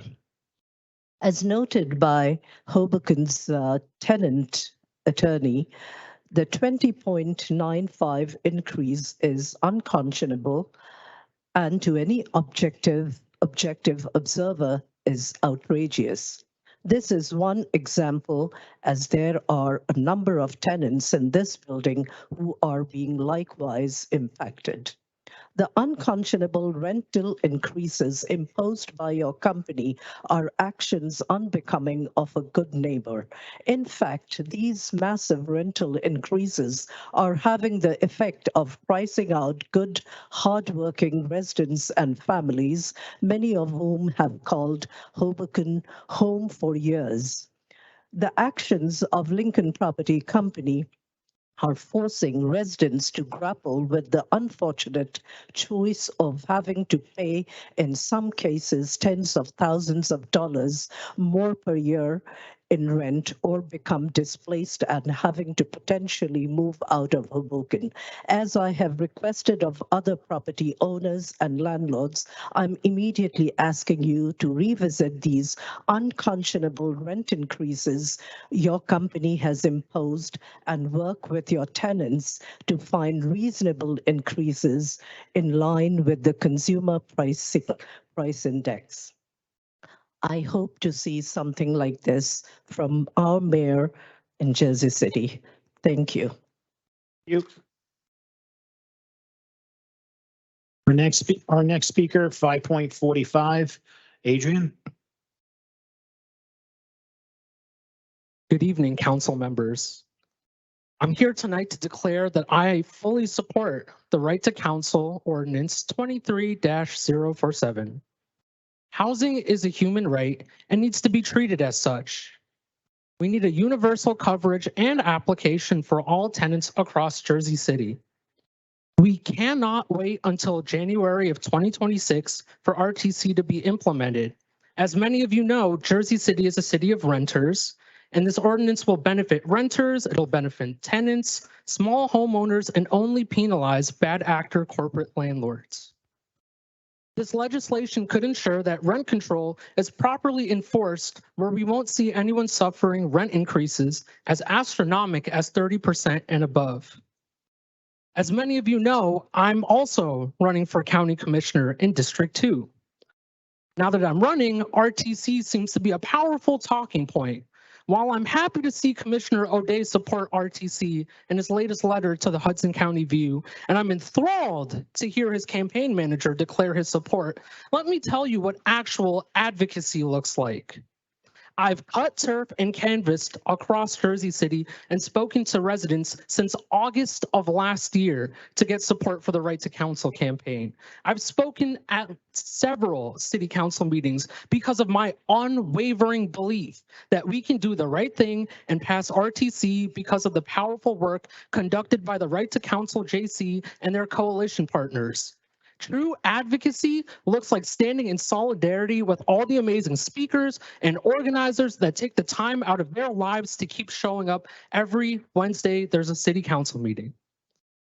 Keeping Jersey City residents in the city they've called home has been my mission through meaningful policy changes and educating friends, family, neighbors, and residents across the city since 2020. It may not seem like a long time, but I was 22 and I just got out of college. I'm turning 25 this year. So for me, it's felt like forever. What we need now is to ensure tenants have legal protections and educational resources to help them build community within their neighborhoods. I urge you to support the passing of a right to counsel that is universal, that is implemented as soon as possible, and doesn't restrict anyone based off of immigration status or language barriers. This is the first step to ensure tenants across Jersey City can live in this city with dignity. Housing justice in Jersey City starts with a strong and universal right to counsel. Thank you. You.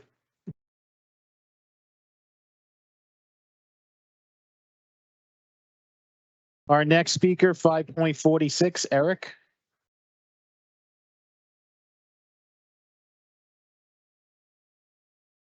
Good evening, council members. My name is Eric Meyer. I'm not going to repeat our arguments about enforcing Ordinance 260 and rent control, because it does not seem that neither our facts or personal stories have any effect on this city's administrations or elected officials. Instead, I want to talk about how disappointed I am after experiencing this process. Coming to the city council's meetings, hoping that pointing out how the city's laws are being violated would make at least some of you react and do something. But we've been met with silence and opposition. Plans have been made to abandon rent control completely.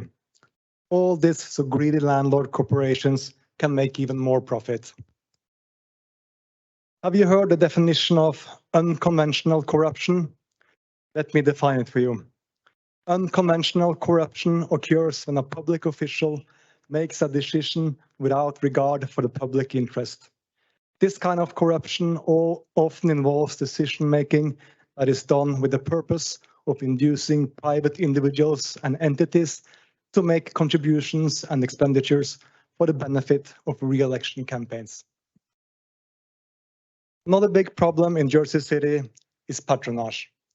The appointment of individuals to the administrations that are not based on merits, but purely on loyalty to the mayor, hence making sure the city is run according to his interest, and not what's best for the constituents, including ignoring the current laws.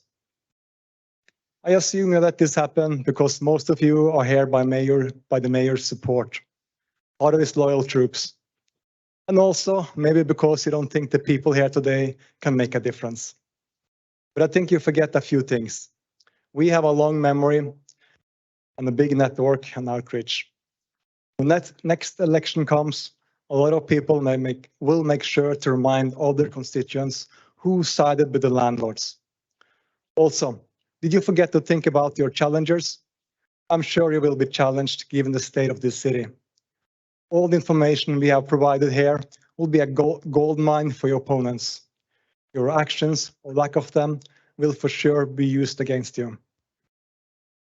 This has been a fight not just for Portside Towers, but for all the thousands of other tenants in buildings who should have been under rent control, where people are being evicted every day. I really hope they will not have to go through the same process. Do the right thing and start enforcing Ordinance 260 and give the right to counsel for all. Thank you. Thank you. Our next speaker, 5.47, Lola. Lola here? No. Next speaker, 5.48, Barbara.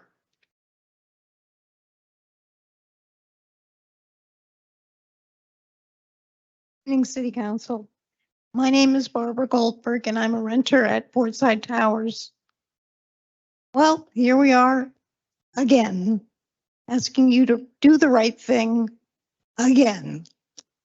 We're not going to go away until you do the job that you promised voters you would do, which is to uphold the laws of the city. No filing, no exemption. No filing, no exemption. Please do the right thing. Uphold the laws of this city. No filing, no exemption. Thank you. Thank you. Our next speaker, 5.49, Peter.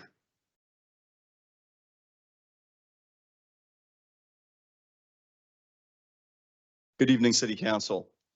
My name is Peter Ottaviano, and I am a resident of Portside Towers. This is the first time I've been able to attend one of these meetings, but I've been watching them online and following this issue closely for the past year. I'd just like to quickly say that I've been so thoroughly impressed by the speakers tonight and their moving stories. I recently moved into Portside's East Tower with my partner. One of the many reasons that I was happy to do so is that I have watched her change jobs and dig into savings intended for her future just to cover the 25% rent increase imposed upon her by Equity Residential last year. But I know you've already heard much more emotional stories from single parents and people who've been uprooted from their homes. In my professional life, I lead public relations teams for some of the world's largest law firms, but I'm here today as a concerned private citizen. The fight of the Portside residents to ensure the fair and legal conduct of their landlord and elected officials has the potential to be a landmark case in the larger Jersey City rent control story. This is a national conversation and one in which the city has emerged as a flashpoint. I think this is an incredibly important and worthy human rights cause, so I've been happy to lend a small hand with media outreach and messaging over the past several months. I intend to increase my efforts as a Portside resident and a full-fledged member of this group. I've been struggling to understand how the city has acted and continues to act as if a significant and consequential document was filed when it has been clearly established that it was not. This makes no sense at all to me and doesn't seem remotely legal, but then I never went to law school. I can say with certainty that such an oversight and the subsequent hasty cover-up would cause a major scandal and enormous loss of reputation in my industry. Perhaps it still might.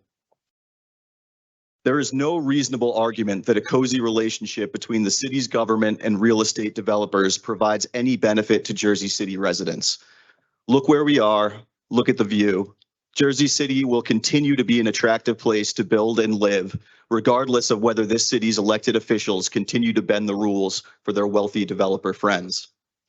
Such actions are exclusively taken for personal gain. I would like to close by disabusing those in power of any notion that this dispute and the underlying issues will simply fade over time. This is a motivated, determined group that is only growing in strength and resources. Do the just thing and protect the well-being of this city's residents over the interests of billionaire REIT investors. no filing, no exemption. Pass right to council. Thank you. You. Our next speaker, 5.50, Mark. Good evening, City Council. I'm Mark Boyles, a resident of Portside. I'm here tonight to express my deep frustration and anger. It's been a long 6 months of attending these meetings, passionately pleading for justice, only to witness an appalling lack of action from the council. Our pleas fall on deaf ears. What have we received in return? A bunch of excuses ranging from it's beyond our power to we need more time to wrap it up in some convoluted legislation. Frankly, we're tired of these feeble justifications. The truth is we haven't seen any concrete steps taken by this city to address our dire situation. Sure, I understand that the council isn't directly responsible for enforcing 260, but let me remind you of something. There are still things within your power, within your reach, that you can do to make a difference. First and foremost, adopt the form we proposed to determine the rent control status of Portside Towers. It's not rocket science, for crying out loud. You've got the ability to do it, so stop dragging your feet and get it done. Second, use the investigative powers of this council to grill Director Richardson on why the hell he isn't enforcing 260 and why he's conveniently ignoring the new petitions against illegal rent. Madam President, let me make one thing crystal clear. This council's inaction is nothing short of complicity. This council's deliberately stalling, dragging its heels, and pretending that our pleas don't matter. Well, newsflash, we're voters, and we won't forget your lack of action come the next election in 2025. It's less than 2.5 years away, and we have long memories and we'll remember who truly represented their constituents and who ignored them. And mark my words, those who turned a blind eye to our plight will pay the price of the ballot box if they dare to seek re-election or higher office. It's about time to wake up, City Council, and start taking responsibility for the people you're supposed to serve. We won't back down, we won't stay silent, and we won't rest until justice is served.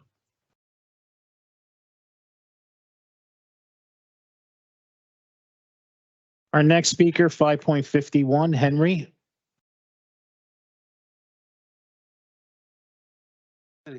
Councilman, my name is Henry Zhang. In the past year, I have listed a few questions to myself. It could be sounds really stupid, but I just want to share that with you. Questions: does rent control exemption application have to exist before it can be found? Or can you find it if it doesn't exist? Is rent control exemption application an important document? How many copies of this document should have in various parties? Does without question or interference from Jersey City mean the same as I'm entitled to the exemption? Just like if you repeatedly run through the red line and not got caught, are you entitled to run through the red line now and in the future? Does construction officers an agent of the Jersey City? Does he have an obligation and due diligence to consult with his superior if he is unaware of the rent control exemption application? Why rent control periods tie with mortgage loan amortization period? Why not tie with something else? What is the intention of this relationship? Does Portside have a qualified so-called initial mortgage loan? Should tax abatement start and end the same period with the rent control? Who is the Portside Towers fee simple owners now? Does urban renewal law forbid transfer of more than 10% of ownership? Does it require the consent not only by the city, but by the New Jersey State Department of Community Affairs? Because it's a multiple dwelling units involved in here. What is the tax consequence after ownership transfer? Is there any residual or accumulated profit for Portside when abatement expired last year? If yes, where did it go as a limited profit entity abatement periods end? Thank you.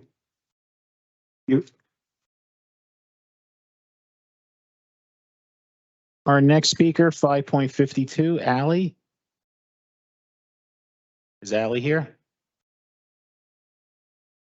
No.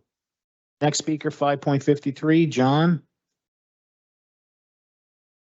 Good evening. I heard this week about the city's plan to approve to borrow $57 million to plug COVID-era revenue losses, resulting in more taxes for residents over the coming years.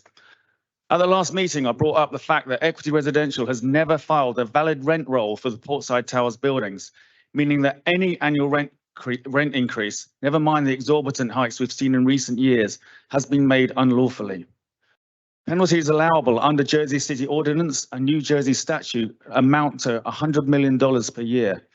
This is information we've been given by staff in the Office of Landlord-Tenant Relations. If the city were to collect those fines under Ordinance 260, it could fund this COVID deficit, among many other things, such as schools, swimming pools, and so forth, and relieve Jersey City residents of the tax burden, the majority of whom are already being overcharged by greedy landlords. It would also represent the fastest path to ordinance compliance. Talking of Ordinance 260, the recent proposal to amend it represents a loophole for landlords to just raise rents by as much as they want to when new tenants move in. It effectively negates the whole concept of rent control, and it's another example of helping landlords and developers make even more profit whilst causing more pain to tenants. Finally, please enforce universal right to cancel. Also, of course, no filing, no exemption. We can only hope that the Rent Levelling Board hearing next Wednesday finds in favor of the law, Jersey City's law. Thank you. Our next speaker, 5.54, Elizabeth. Is Elizabeth here? Okay. Next speaker, 5.55, Elena.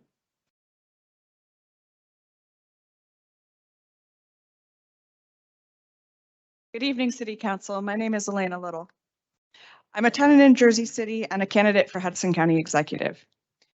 You know, I'm sure many of you can relate to this. My campaign manager wasn't really thrilled with me being here all night tonight with less than 2 weeks till Election Day. I'm sure he would be rather that I be out there talking to voters. But you know what? This movement for tenant justice is much bigger than any one election, and we are only growing. So I'm here once again to stand in solidarity with the tenants of Portside Towers and tenants across the city and demand that Jersey City enforce its rent control ordinance 260 and pass a strong right to counsel or ordinance for tenants. Right to counsel has been shown time and time again to help people stay in their homes. It protects tenants and it saves small homeowners money as well because it saves money in the city budget. It's always better to keep someone in their home than to have them become homeless. Bad actor corporate landlords may not like this policy if they're accustomed to being able to file wrongful evictions and ignore our rent control ordinances, but that shouldn't stop us.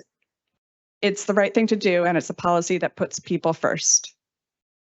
It's also important that this program is fully funded and that there aren't income limits on which tenants are eligible for right to counsel.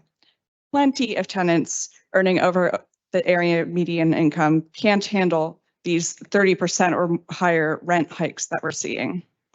We know income is not the same as wealth, especially in this age of astronomical medical debt, student debt, you name it. So I'd like to thank the City Council for reintroducing these ordinances for right to counsel and taking into account the community's feedback from the earlier introduction, as well as moving it forward from the first reading tonight. I further ask you all to pass it at the second reading. And while I'm here, I also want to call on the city to enforce rent control ordinance 260. Portside Towers tenants have now needed to take a year out of their lives to fight this illegal rent hike. No filing, no exemption. Thank you. You. Our next speaker, 5.56, Jessica. Thank you again.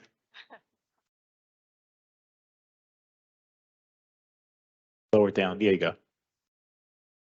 So honorable members of the City Council, I stand here today and not only as a tenant of 155 Washington, you're familiar with that, but as a voice echoing the frustration and fear and the hopes of many in our city that I rise to discuss an issue that doesn't merely impact myself or those residing at Portside Towers, but every tenant who calls this city home.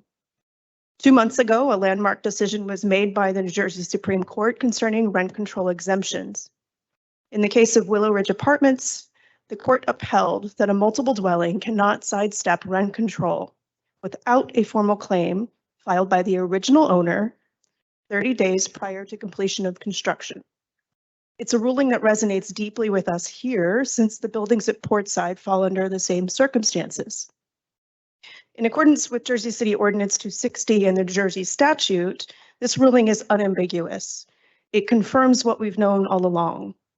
Our buildings have always been within the scope of rent control. It confirms the rights of tenants are non-negotiable and our landlords are bound to respect them. Yet even with the clarity brought forth by the Willow Ridge case, rent control remains unenforced in our buildings. After a year of advocacy, countless council meetings, our determined efforts to achieve enforcement, I still find myself on the receiving end of rent increases that flagrantly exceed the legal limit. I received a 35% rent increase last July. In the time since I've stood before you last, 2 weeks ago, I received another increase, nearly 2.5 times the legal allowable limit. Next week, we will stand before the Rent Leveling Board, as you've heard earlier, hoping for a just outcome. Yet we've been warned to brace for disappointment. But let me reassure you, if we don't receive a lawful determination, we will not back down. We will continue to seek justice here in this council and the courts if necessary, and on every platform where our voices can be heard. Esteemed council members, I urge you to fully consider the implications of the Supreme Court ruling on our city's rent control policy. Inaction is not an option. The residents of our buildings, and indeed all tenants in rent control dwellings, deserve fair and equitable treatment under the law. Furthermore, it's my appeal that you set a high standard of conduct by denouncing and rooting out fraud and ethical misconduct, and in doing so, you uphold not only the rule of law, but also the public's trust in you as our elected officials.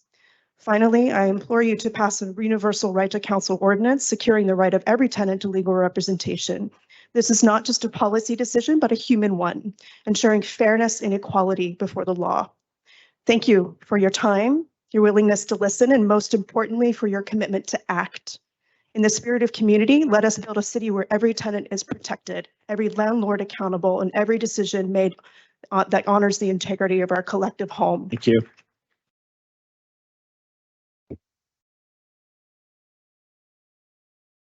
Our next speaker, 5.57, Claire. Claire here.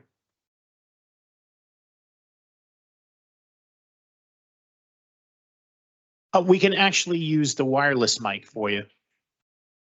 But if you don't mind, if you can just come a little closer to the podium so I can get you on camera, that would be great.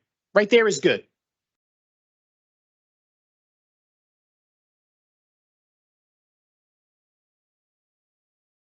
Thank you. Okay.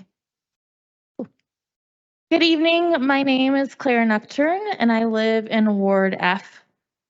I have lived in Jersey City since 2017. Jersey City used to be seen as an affordable alternative to living in New York City and was praised for its diversity. My partner and I have been lucky to live in a relatively affordable unit. Last year, I remember finding out that they were only raising our rent $150 a month. And compared to some outrageous rent increases, we felt honestly lucky. This year, we weren't so lucky.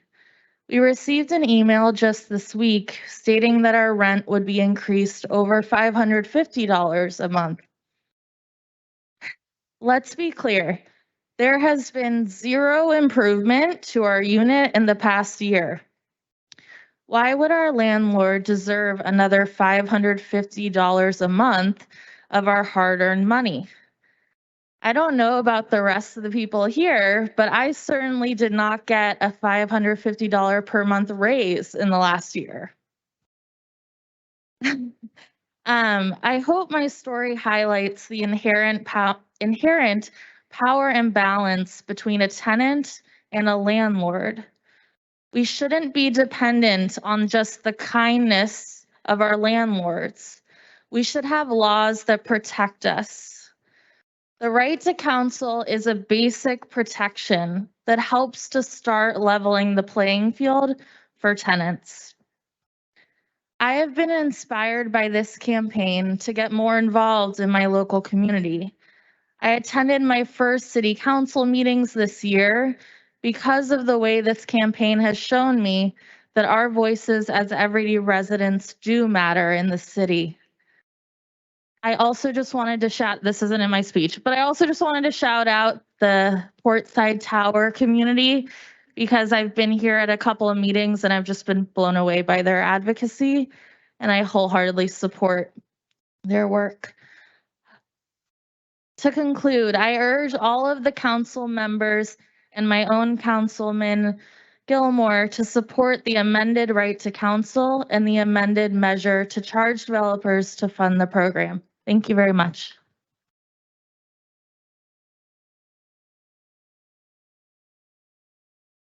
Thank you, Peter.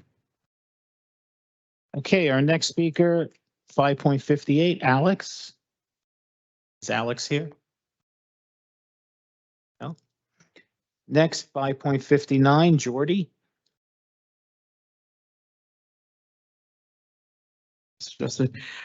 Good evening, council members. I want to express my strong support on the new stronger amendments for right to counsel, which has thankfully been passed.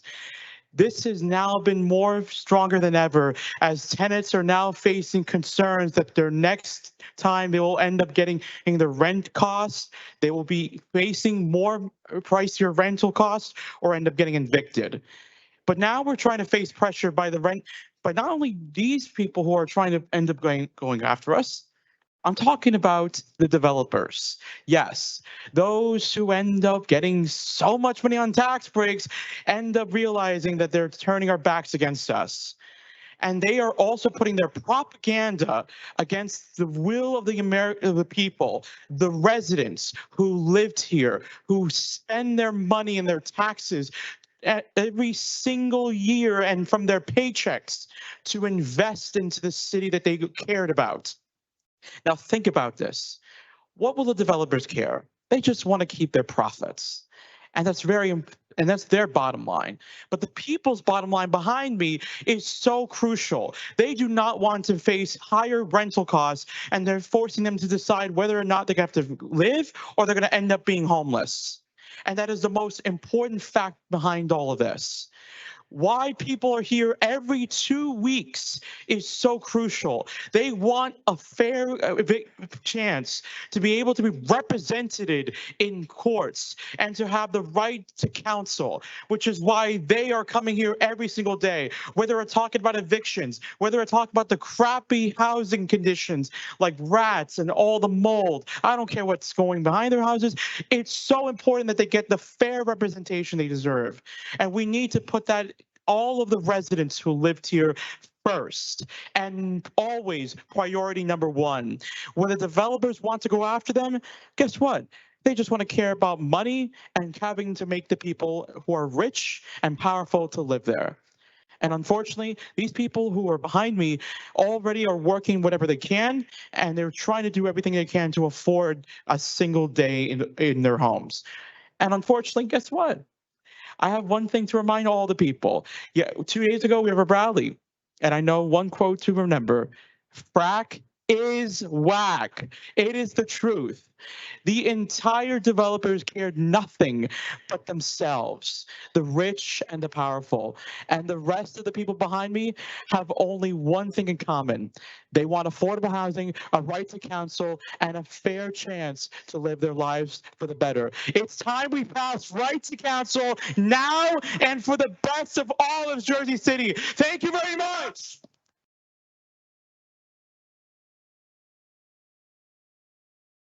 5.60, Mario.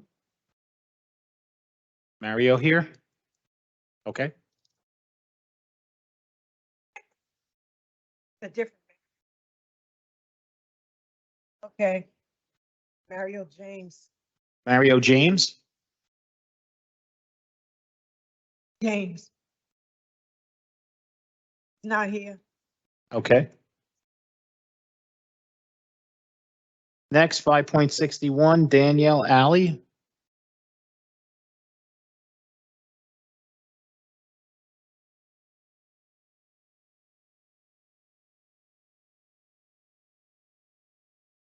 Good evening, council. Long night. You guys look tired. I know, Councilwoman. Thank you for your time, though, and for your attention and your patience. I'm Daniel Ali, as you guys know, youth soccer coach and program coordinator for the Jersey City Department of Recreation. You'll remember that a few weeks ago, I was here with about 25 of our young men from our youth soccer academy. Today, I'm back with just 4 team leaders or captains that we call them. And I want you to be able to hear from them. They're all on the list, so they'll come up shortly, but I want to be very brief. I just want to take a moment to just pose a couple of questions to you guys to help expose some of the falseness that is in the arguments that are being used to justify charging Jersey City residents for recreation activities. I was really happy to see how strong you guys came out against charging our young people to swim in the pools. But my question is, if we don't want the young people to have to pay to go swimming, why would we allow them to pay to play soccer or to play basketball or to play tennis? And I couldn't help but understand that there, or recognize that there was an ordinance introduced that you had to vote down for this, but why was there no ordinance ever introduced about charging for the fees for the kids to play sports? It's a little confusing. I read in the article in the newspaper that our director, Miss Lucinda McLaughlin, a very nice family woman who I like a lot. She's a well-intentioned person, but she's quoted as saying that the reason that their research shows that the free model that we currently have is just simply not sustainable. But I have to question that, even though it sounds like a good argument on the surface, I question it because I want to know, how could it be viewed as not being sustainable if you're going to use the fees to help offset some of the costs that are associated with having these fees? Why then is there no designated account by rider that would allow the monies that are generated from these fees to go into the Department of Recreation versus going into the city fund, the general fund, which we all know is like, you know, an abyss. We won't see that money. So we'll still be operating at that deficit even once we charge the fees, because those fees are not going to come to recreation. I know this firsthand because we don't have accounts by designated rider. So what we need, if we're going to charge, we need an ordinance that will call for us to have designated accounts by riders, whereas those funds will be allocated to the department to help us with the programming costs that they say we need. Thank you. Thank you. Thank you.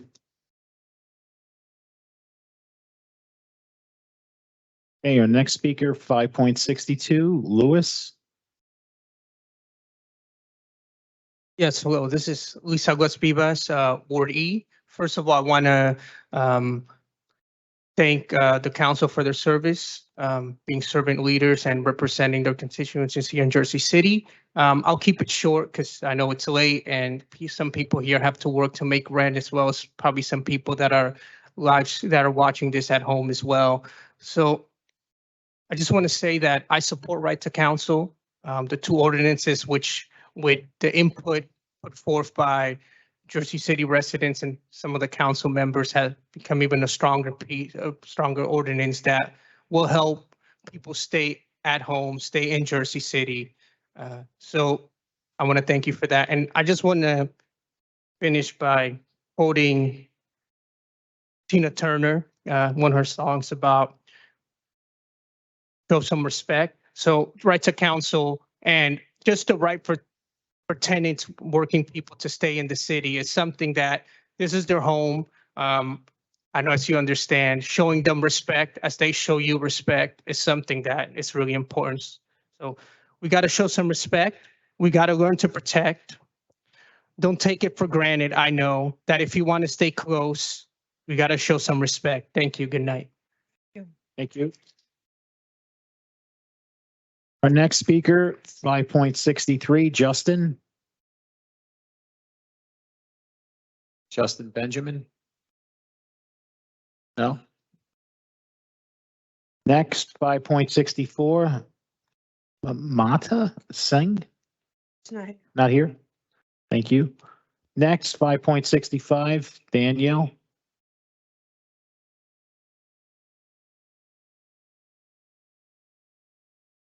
Hi, Council. My name is Daniel Lafragola, and I'm a member of the Jersey City Recreation Program. Today, I would like to speak to you about how much this program means to me and how much making families pay will be detrimental rather than for the greater good. I have been with the SIFA Soccer Academy for around 5 years now, and I have gained valuable relationships, lessons, and experiences. Coach Ali and his program has played a big role in my life and has helped me overcome adversity. His team has helped me become a better person. Throughout this program, I've become closer with the Jersey City community, and with these new changes being made to the recreation, it will put a strain on my community.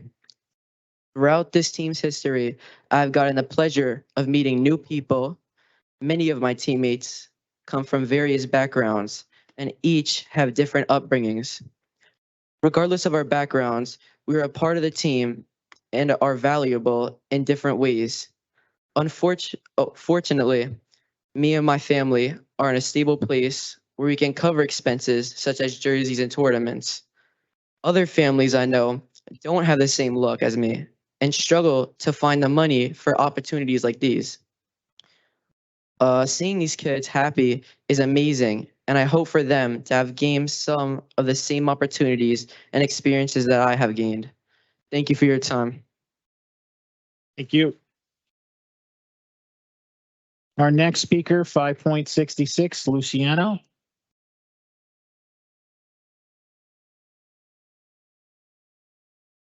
Good evening. My name is Luciano Guzman, and I'm part of the Jersey City Recreation Youth Soccer Academy with Coach Ali, and I've been part of it since 2019.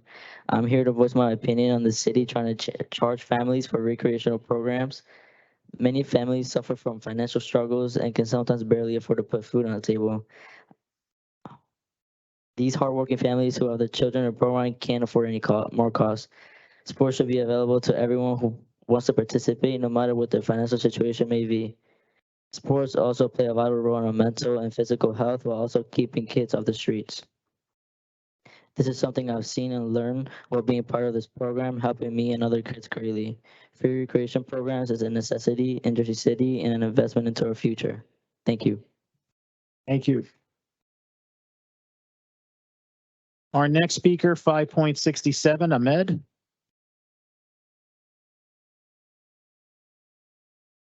Hello, my name, sorry, I'm a little nervous. My name is Ahmed Fauzi, and I'm a part of the Jersey City Recreation Youth Soccer Academy with Coach Ali. I have been in this program since 27. Sorry, I have been in this program since 2017. I think the idea of adding a payment to this program is unfair and have a negative impact on many kids and people. A lot of children really look forward to this program, and it brings them an abundant amount of joy. Some kids, this program is all they have to look forward to. Some children only get to enjoy this program due to the fact it comes without pay, whether it's because their parents aren't financially stable or must have to sacrifice something of their own to let their kids play. Parents already have enough taxes, bills, and responsibilities. Not only that, unfortunately, like I've stated before, some parents aren't financially stable to pay and support. A lot of these children come from immigrant families like myself. They come to the US not having much, but one thing they'll always have is the love for their sport. This program, as it is right now, supports that, allowing them to play the sport they love and even make new bonds with others. This is why I think it's a bad idea to start charging money for this program. Thank you for giving me your time and allowing me to share my opinion. Thank you.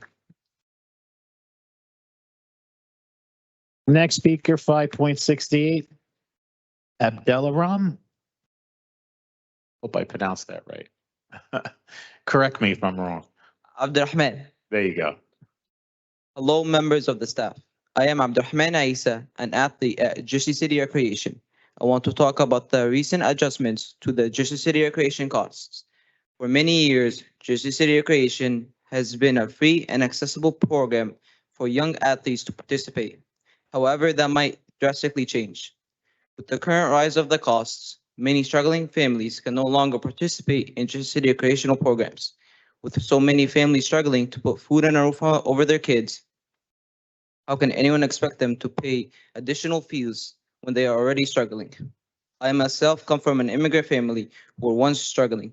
I have shared the struggles that many families today are facing. Many people, including me, share a strong passion for sports. At the same time, many of us face financial issues. These issues shouldn't be a problem for us to follow our passion. I have many great experiences from the day I joined SIFA. I have built many bonds and made new friends throughout my journey at SIFA. This program has taught me many valuable lessons and was enjoyable throughout the way. I don't want anyone to face issues participating due to financial problems. I would like to urge you to make Jersey City Recreation free and accessible to everyone. Thank you and have a wonderful day. Thank you.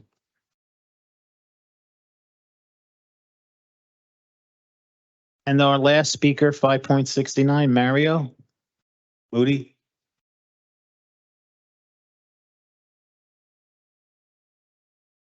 Sorry about the confusion before.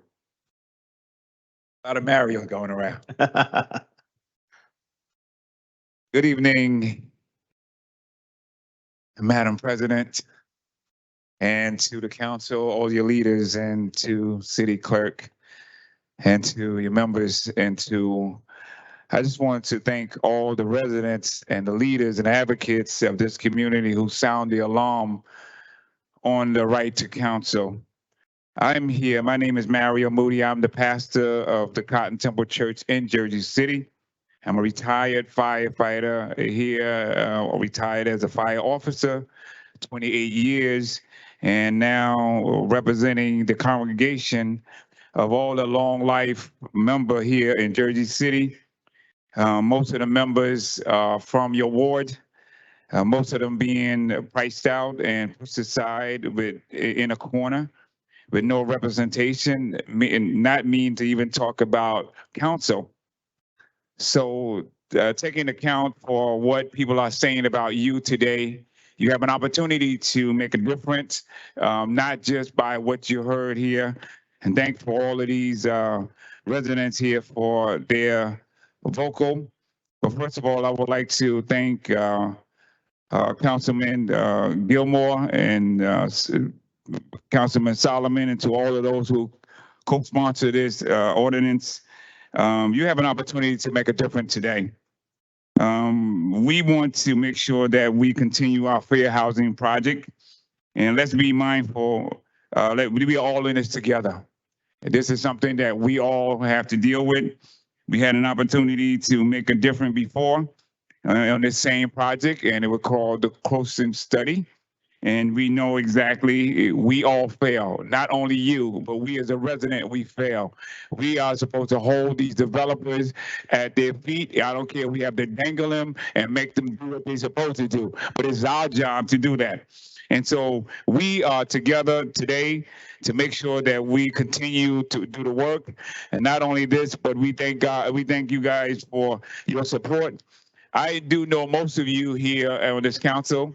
I hope I got a couple more seconds, but I just want to thank you for your great work. I know you're a leader, and that's what you are going to do. We thank you for all that you have done. And listen, don't worry about the infraction that's going to happen, even with the mayor. The mayor, he got his influence, but I know you got the people behind. We represent you. We voted you to be the representative of our people. You are our voice, and together we can make things happen. I support this ordinance 100%. I got 7 minutes. Listen, we're going to do this.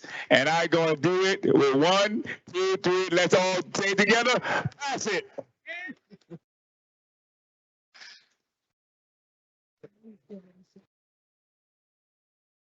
That's probably the best use of 3 minutes I ever heard.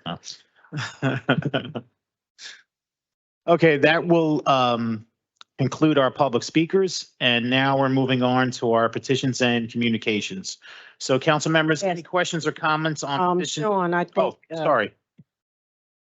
our legal counsel have, something to say. You want to bring us an update on what's going on? Sure, Council President, members of the council, just wanted to give you an update. I asked the rent leveling board I attorney. can't hear you. We gotta hear you. I'm sorry, is that better?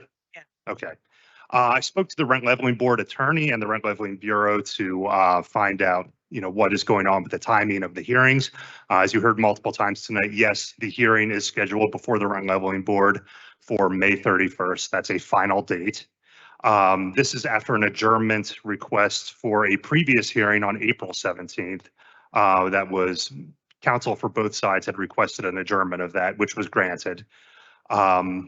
So clearly this has been moving. I think I have looked back at some of the timeline here, and there were a number of extensions and adjournment requests that were made by the parties in this case.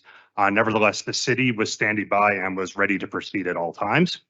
So the delays in this matter are not because of any kind of dereliction on the part of any of the city offices or the rent leveling board.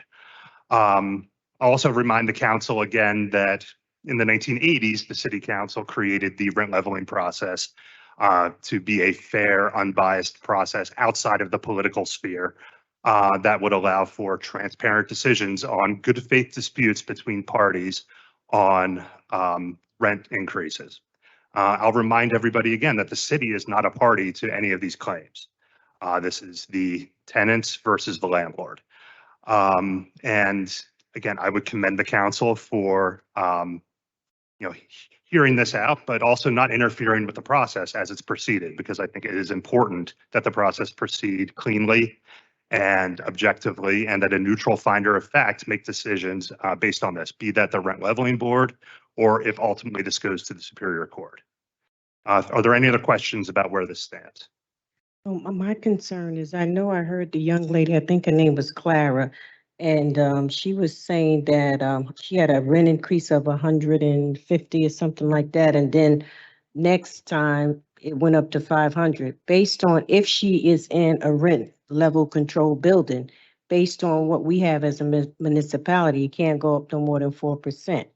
I would say, I just want to make sure, because then I want to kind of follow up, because the truth is that if they are in a rent control building, this has nothing to do with Portside. They have to, it has to, go with, they have to go to the board. That's why we can't say anything, even though they want us to say something. But we do have a process that we have to follow, whether they agree with it or not.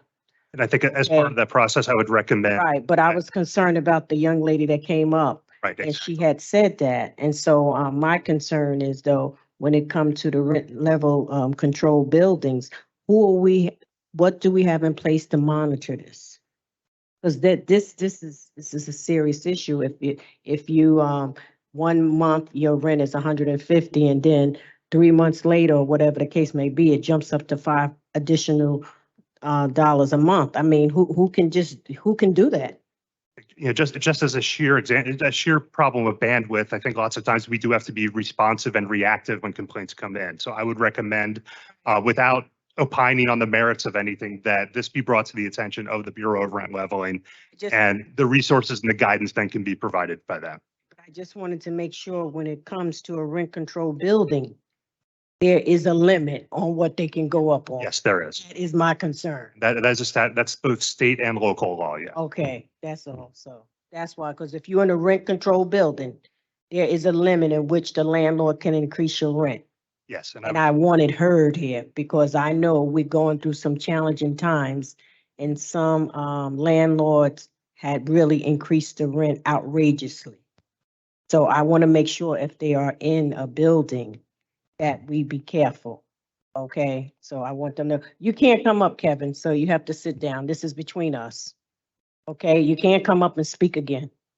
All right, this is between us. All right, I just want to make sure, because I remember the young lady that came up and said that, and I was listening to her. Just in case you think we don't listen. Okay, go ahead, Sean. Okay. Any questions or comments on petitions and communications, items 6.1 through 6.29? Hearing none. Any questions or comments on office communications 7.1 through 7.3? Hearing none. Any questions or comments on report of directors 8.1 and 8.2? Yeah, the executive order, this should involve all uniform services. One part of the uniform services has no union, the other part has a union.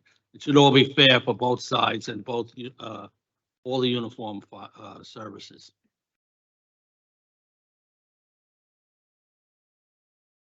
That's it, Sean. Okay, thank you. Now on to our claims and addendums, number 1 and number 2. Okay, council members, I'm going to be taking the vote on claims and addendums number 1 and number 2. Councilperson Ridley. Aye. Councilperson Prinzary. Aye. Councilperson Bajano. Aye. Councilperson Saleh. Aye. Councilperson Solomon. Aye. Councilperson Gilmore voted earlier. Councilperson DeGise.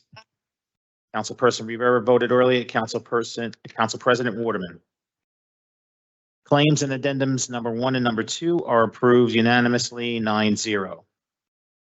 Okay, council members, on to our resolutions. I'm going to be taking a vote on items 10.1 through 10.14 with the exception of 10.10, which was approved earlier. Councilperson Ridley.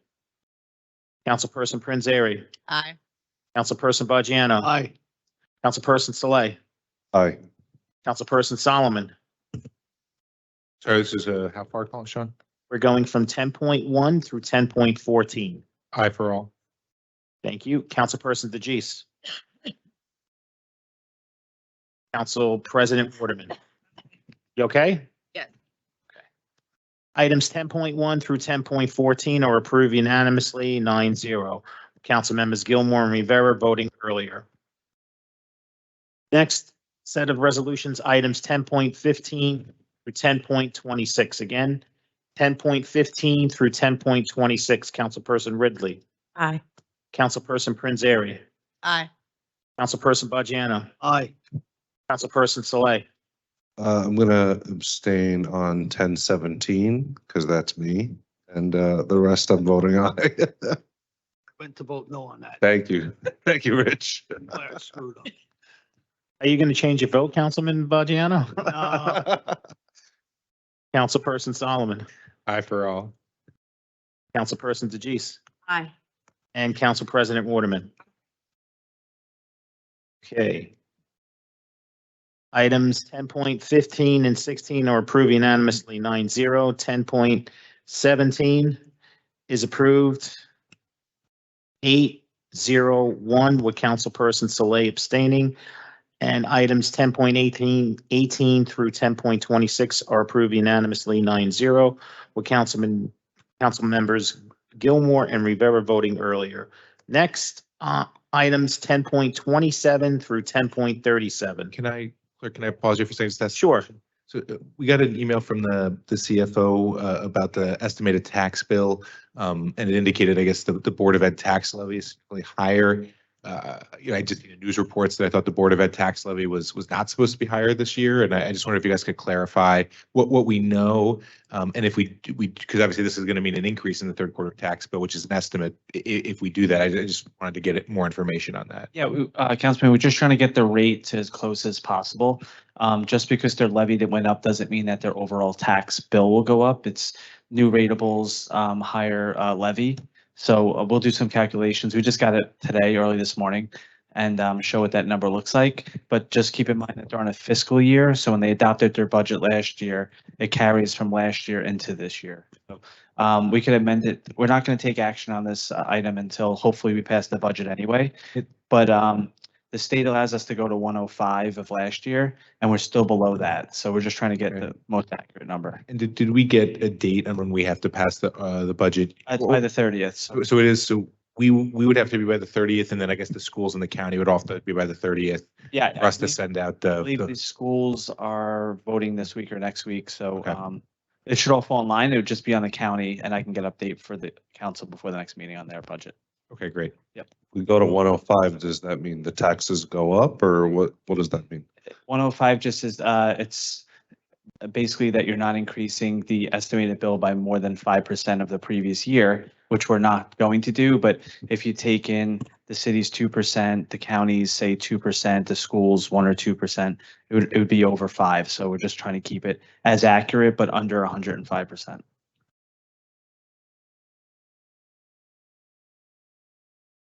Okay.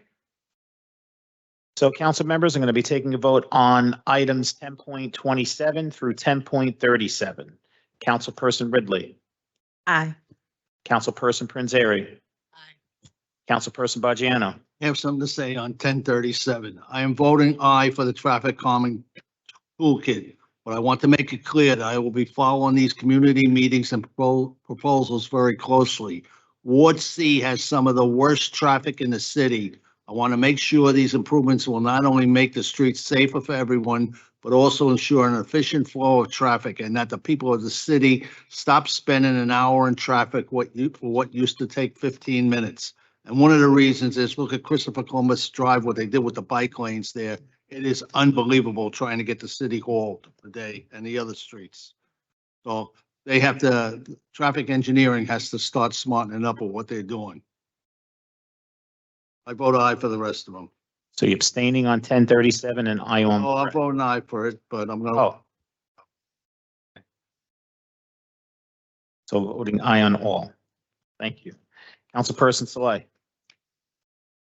I'm gonna vote aye for all. I just have some concerns regarding 1028 and regarding the gray key license and in what circumstances it would be used by the JCPD, and also how they're going to safeguard information. And, you know, if people willingly do give consent for their phones to be opened up using this software, this device, that they sign a consent form, and, you know, that this only be used for felonies, and maybe they should have some sort of rules and guidelines surrounding it. I'm not opposed to, you know, the use of it in certain circumstances, but it can't just be willy-nilly.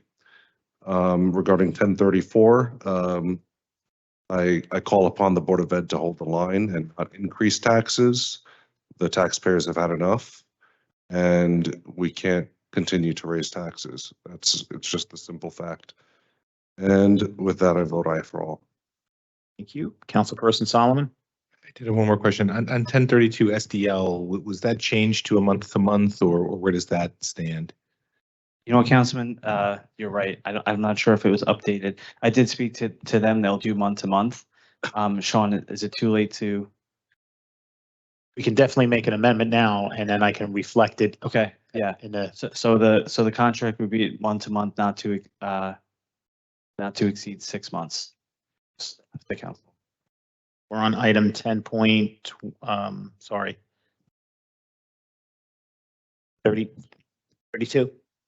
Yeah. So it's going, what was it before, Councilman? It was 1 year, but we are Sorry. going to Tyler. No, it was 1 year, but we are going to the new Tyler system. We don't believe we'll need the data for the 1 year. So as a cost saving measure, the council asks that we go month to month. Okay.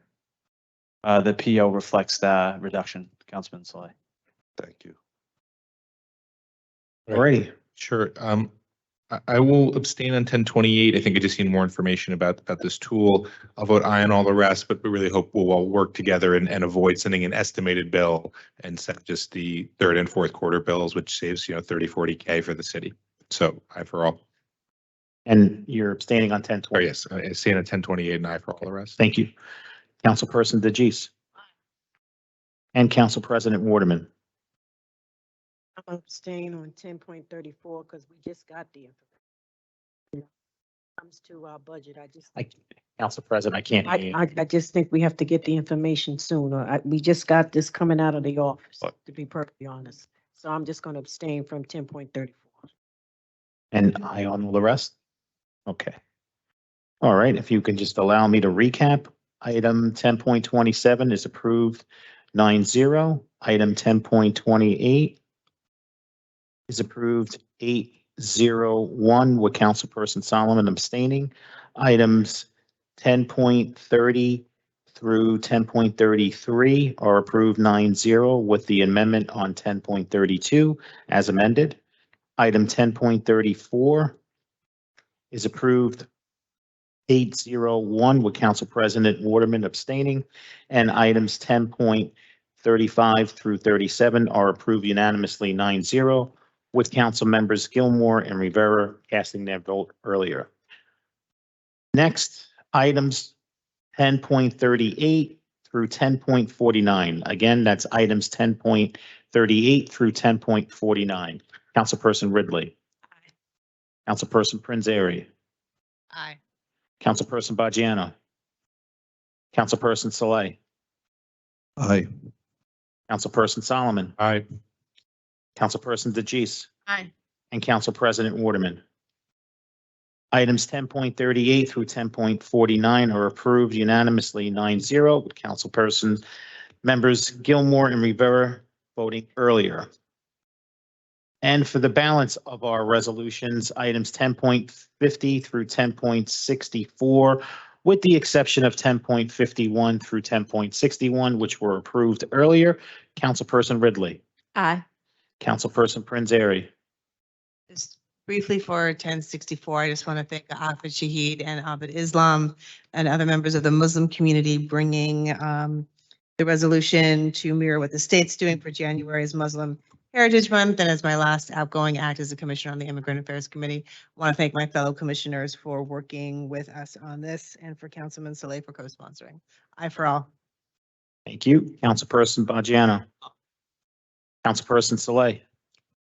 I want to thank Councilwoman Mira Prinzary for bringing 1064 and passing the torch down onto me. I hope to make you proud. Aye for all.